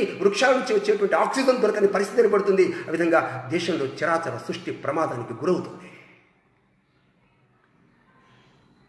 ఒకదానికొకటి ముడిపడి ఉంది. అందుకే భారతీయ సంస్కృతిలో నేను ఒక పిల్లవాడిని జన్మించాను అంటే ఇండివిజువల్ కాదండి, నేను ఒక్కరిని కాదు, విద్యార్థి కోసం కాదు జన్మించింది. అలాగే నా పిల్లవాడుగా మాత్రమే అభివృద్ధి సాధించాలి, అందుకోసం కాదు నా పిల్లవాడిని నేను కన్నది. కాబట్టి నేను నా కుటుంబం సమాజంగా, నా సమాజం నా దేశంగా, నా దేశము ఆ విధంగా విశ్వాత్మతో సంలీనమై మమేకమై ప్రపంచంలో జీవించగలగాలనేటువంటి నా యొక్క పూర్వీకుల యొక్క, నా వేదము చెప్పినటువంటి సారము, అర్థానికి అనుగుణంగా జీవించాలనేటువంటి సంకల్పం ఉందే, అదే నిజమైన విద్య, అదే జ్ఞానము, అదే శీలము, అదే నైపుణ్యము, అదే వ్యక్తిత్వం అని చెప్పేసి ఇవాళ మన పెద్దలు చెప్తారు. ఆ పద్ధతిలో, ఆ రీతిలో మనందరం ముందుకెళ్దామని చెప్పేసి ఆశిస్తూ, ఈరోజున సంస్కారం విద్య ఉందే విద్యార్థులకు మాత్రమే కాదు, ఈ దేశంలో జీవించే కావడం కోసం అట్లాంటి సంస్కారాలు నేర్చుకుందాం. నిజమైనటువంటి దేశభక్తులుగా సమాజంలో ముందుకెళ్తూ అసహనాన్ని, ఈర్ష్యని, ద్వేషాన్ని, ఒక కులం మీద ఇంకో కులాన్ని ఉసిగొలిపేటువంటివి, అట్లాగా కొంతమంది మహానాయకుల పేర్లు పెట్టుకొని మిగతా మహానాయకుల్ని తిట్టిపోసేటువంటి, ఆ విధంగా అసహనాన్ని, ద్వేషాన్ని పురుగొలిపేటువంటి రకరకాల నాయకులు, రకరకాల వ్యక్తులు, వాళ్ళు ఎంత పెద్ద చదువులు చదువుకున్నా పర్లేదు, వాళ్ళందరినీ పక్కన పెట్టి పాఠశాల మనం చెప్తామే విశాల భావనతో కూడినటువంటి ప్రతిజ్ఞ చేస్తాం. India is my country, all Indians brothers and sisters అని చెప్పేసి అంటుంటాం. ఇది మామూలు విషయం కాదండి. ఈ దేశంలో 130 కోట్ల మంది ప్రజలు ఉన్నారు.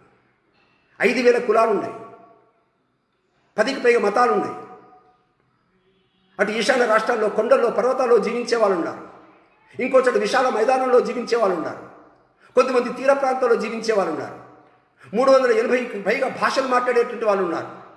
ఇంత జీవ వైవిధ్యం ప్రపంచంలో ఎక్కడ లేదండి. అంటే ఇంత వైవిధ్యం కలిగినటువంటి ఈ దేశంలో ఉండే ప్రజలందరినీ ప్రేమించమని చెప్పేటువంటి ప్రతిజ్ఞ ఉందే, ఆ ప్రతిజ్ఞ ఇవాళ మన యొక్క భారతదేశం యొక్క పురాతనమైనటువంటి సంప్రదాయం వేదం ఉందే, సంగచ్చద్దం సంవదద్దం సంభోమనాంసి జానతాం, మానవులారా మనందరం కలిసి వెళ్దామనేటువంటి ఏదైతే సంగచ్చద్దం వేద సారం ఉందో, ఆ వేద సారాన్ని మనం ప్రతిజ్ఞ ద్వారా చెప్తున్నాం పిల్లలకి. అందుకే విద్యార్థి ఆ విధంగా విశాల భావనతో ఎదగడం కోసం ఈ రోజున పాఠశాలలు, విద్యాలయాలు, విశ్వవిద్యాలయాలు, ఈ దేశంలో ఉండేటువంటి మేధావులు అనుకునేటువంటి వాళ్ళు, ఈ దేశంలో ఉండేటువంటి ప్రొఫెసర్లు, ఈ దేశంలో ఉండేటువంటి తల్లిదండ్రులు, ఈ దేశంలో ఉండేటువంటి ప్రజలంతా కూడా, ఈ దేశంలో ఉండే 20 కోట్ల మంది 7వ తరగతి 8వ తరగతి చదువుతున్న విద్యార్థులు, 50 కోట్ల మంది ఇంటర్మీడియట్ డిగ్రీ చదువుతున్న విద్యార్థులందరికీ కూడా ప్రోత్సాహం ఇచ్చి, దర్శనం ఇచ్చి, ఆ విధంగా ముందు ఉండి నిలబడి వారందరికీ ప్రోత్సాహం ఇచ్చి ముందుకు నడిపించాల్సినటువంటి ఇవాళ అవసరం ఉంది. అప్పుడు మాత్రమే మన దేశం ఒక భవిష్యత్తులో ఒక నిజమైనటువంటి పరమోన్నత దేశంగా వెలసేయగలుగుతుంది.